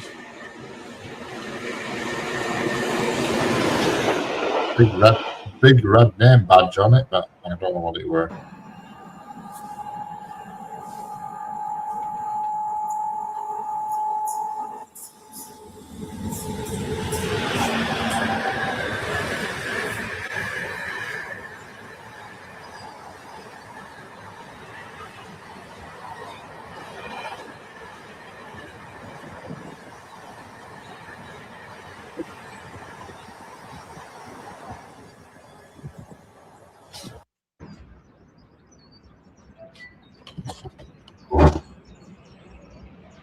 living in a different country with this channel.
I know it's not too bad.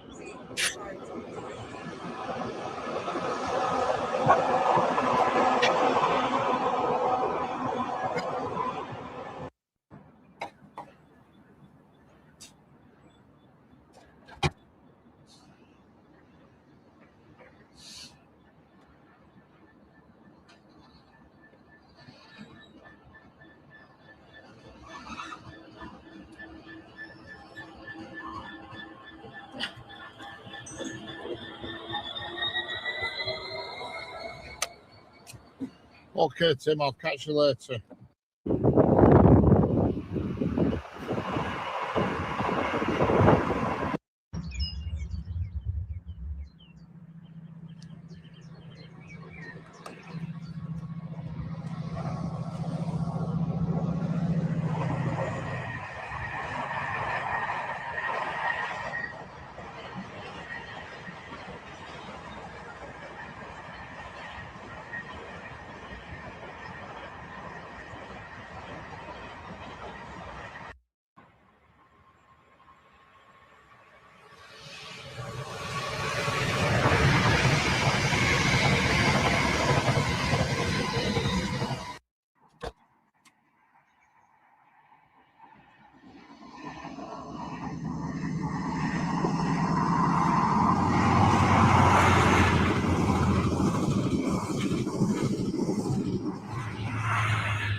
Yeah, see you later.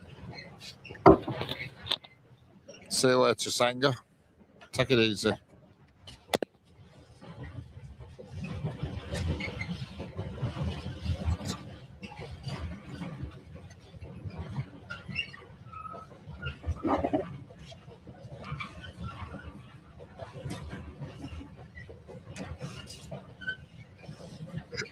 Pardon me.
That's the only set that West Coast Railways have that looks half decent. The old custard and wine coloured 57s and carriages. It's probably the only set that looks decent. Rest of them.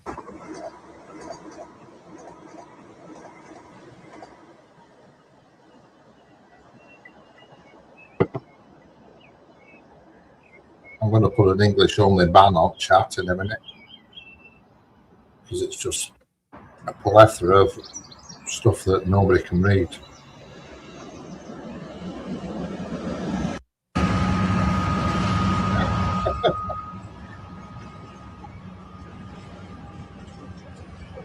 Usual collection, the DRS and brake lamps together.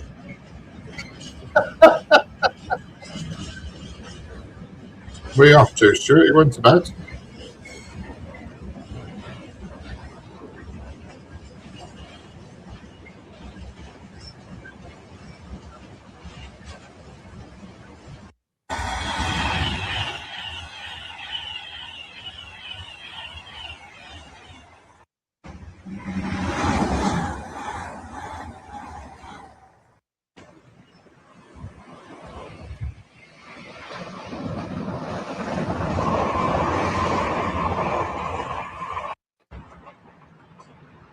No,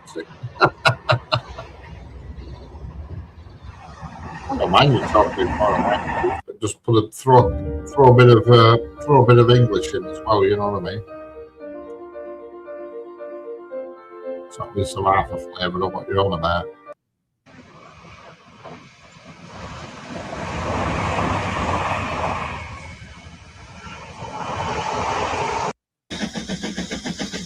Okay, Stuart. That's where it.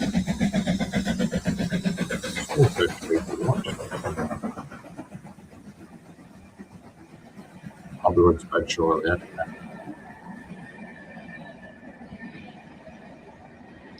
been on for 4 hours and 14 minutes. Need to take dog out as well. Jesus. It's 2 o'clock in the morning, Stuart. This is my favourite viewing position, this, where this train is now, but so many dog walkers walk along that fence, it's impossible almost. That's where this Stuart. Are you still here, Tommy, or have you fallen asleep?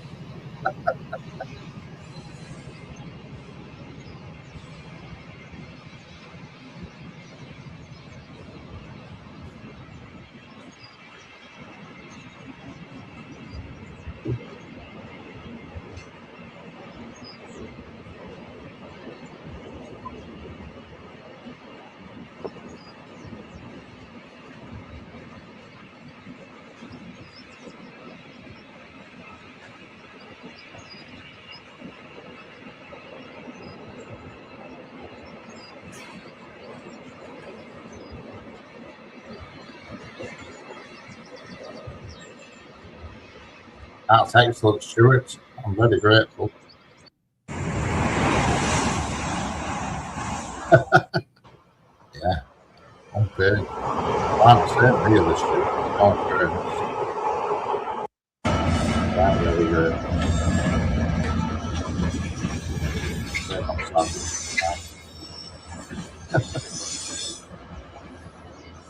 Try my best.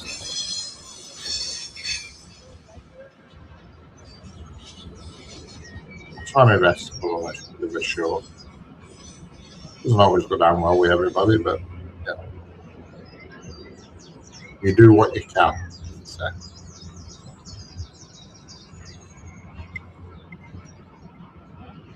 Try to entertain folk to a degree.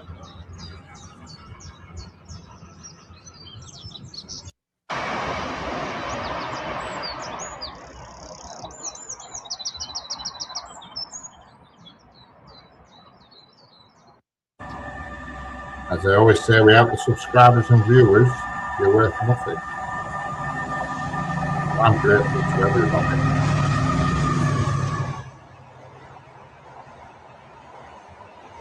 None of the viewers and the subscribers, there's no point to it.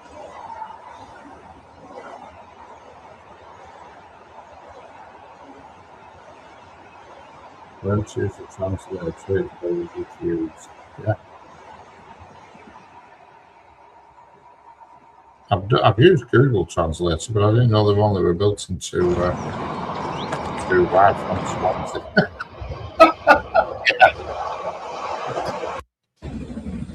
One place I've never been is that Wales. Not doing trains. I've been to Wales lots of times, but not doing trains. The problem is when you're talking about live stream, you've got to go to a busy station. It's not going to.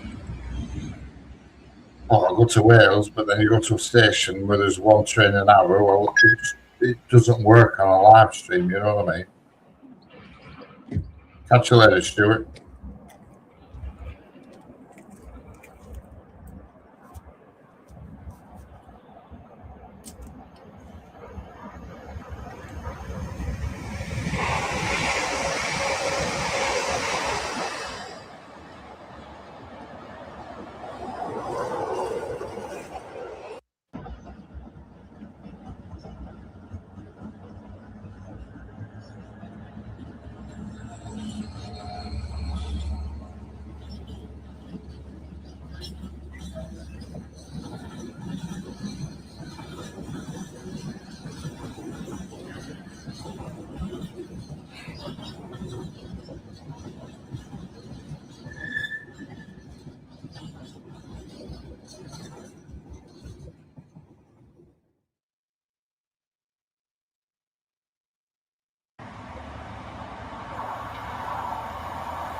Oh, Harley, how are we doing?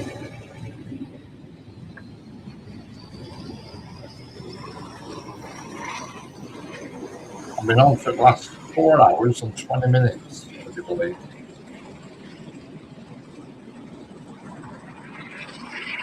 Rerunning the whole of my short selection from my whole YouTube career.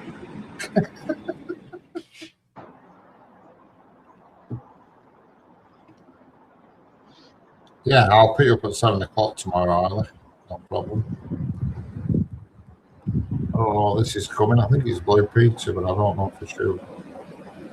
Could be wrong. Oh, it's Mayflower.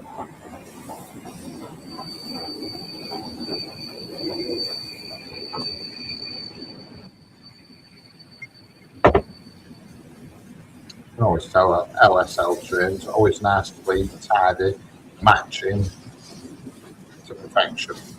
Yeah, 7 p.m. Yeah, no problemo.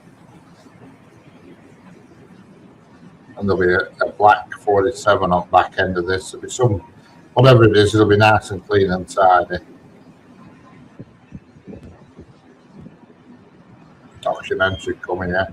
Well, I've got one on the go as well, but I just need one missing nugget out of it.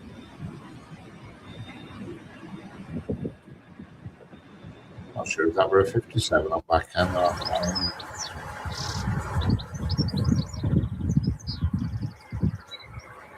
Have you put your documentary trailer up yet, Harley? You mentioned it earlier on today.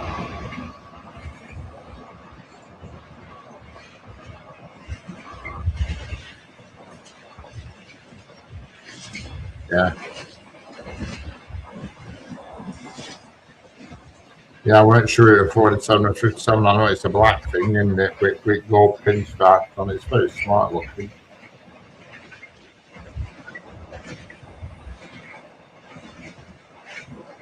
Started this stream at 9 p.m.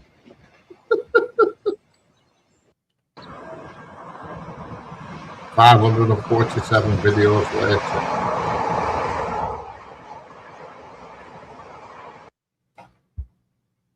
And that's the end. Can you believe it?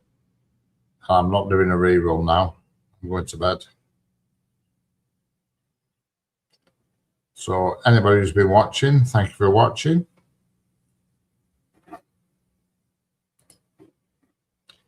And I'll catch you all on the next one. Thank you for watching. Thank you for liking. Thank you for subscribing if you did. If you didn't, it doesn't matter. Can you not show my trailer on here? Yes, I probably can. Is it in this format, phone format, or is it in widescreen? It's in phone format. I can. If it's in widescreen, I can't, because I'm currently set up for 4:4. You know, what's it in? What format's it in? It's in a short, right? Well, if it's in a short, I can do it. Hang on, bear with me. Bear with me. Don't everybody go yet, because we've got something else to show.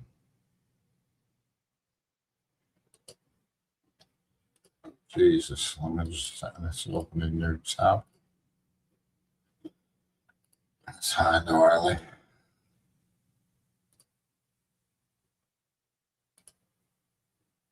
Short video edit trending. Which one is it? That last one. Short video editing trending. Blah blah blah. Yeah. Just hang on, Harley. I'm getting it. I'm on it. I'm on it. Bear with me. Please just hang on. I'm gonna whirly yig. Present. Share screen. Yeah. Just hang on.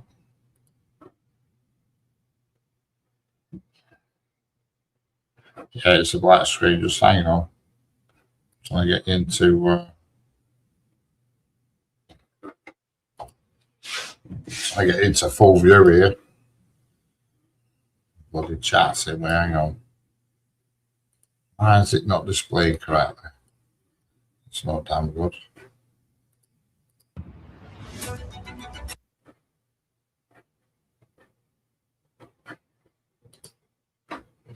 That's not bloody good. I've just displayed mine in full screen. Hang on, why should I? Hang on. Just bear with me. Just bear with me. Why is it not displayed in full screen now? Hang on, I'm working on it.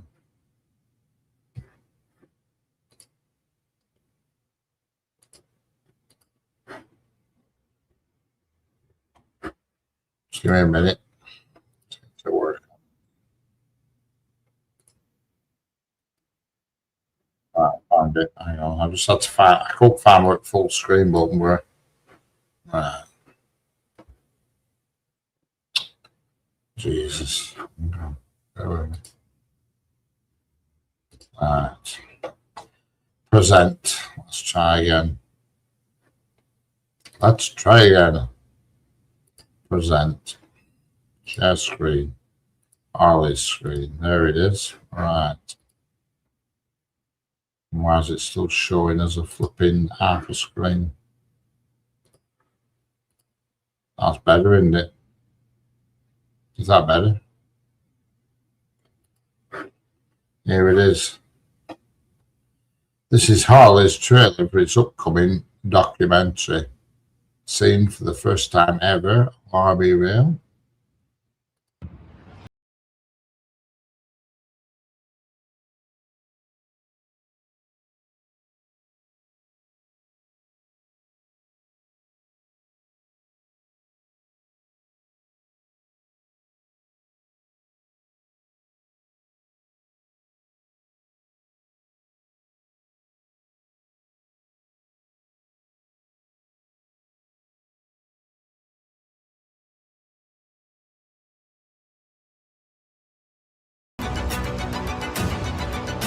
There you go.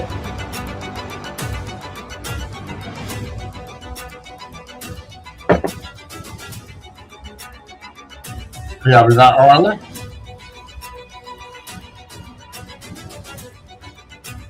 You gave me a trailer shown on the UK's best railway channel. I will say that. Coming soon. Coming soon to a home near you.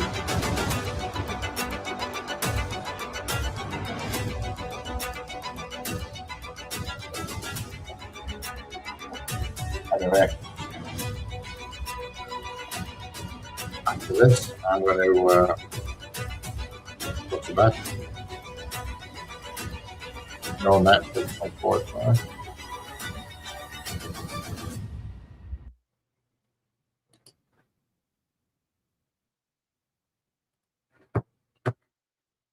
Anyway, people, thank you for watching. We've been on for 4 hours and 29 minutes. So thank you for the thumbs up, if anybody did give me any thumbs up. Thank you for the subscriptions, if anybody did subscribe. And I'll catch you on the next one, which I can tell you will be, the next live stream will be tomorrow evening, where I will be with train spotter Harley, who is currently in the chat. So I'll catch you all tomorrow evening, and it will be a live stream direct from the trackside tomorrow night, probably about 7:20, 7:30. And there you go. Catch you all tomorrow. Thanks for watching. Catch you all later. It's been a pleasure. Good night. God bless.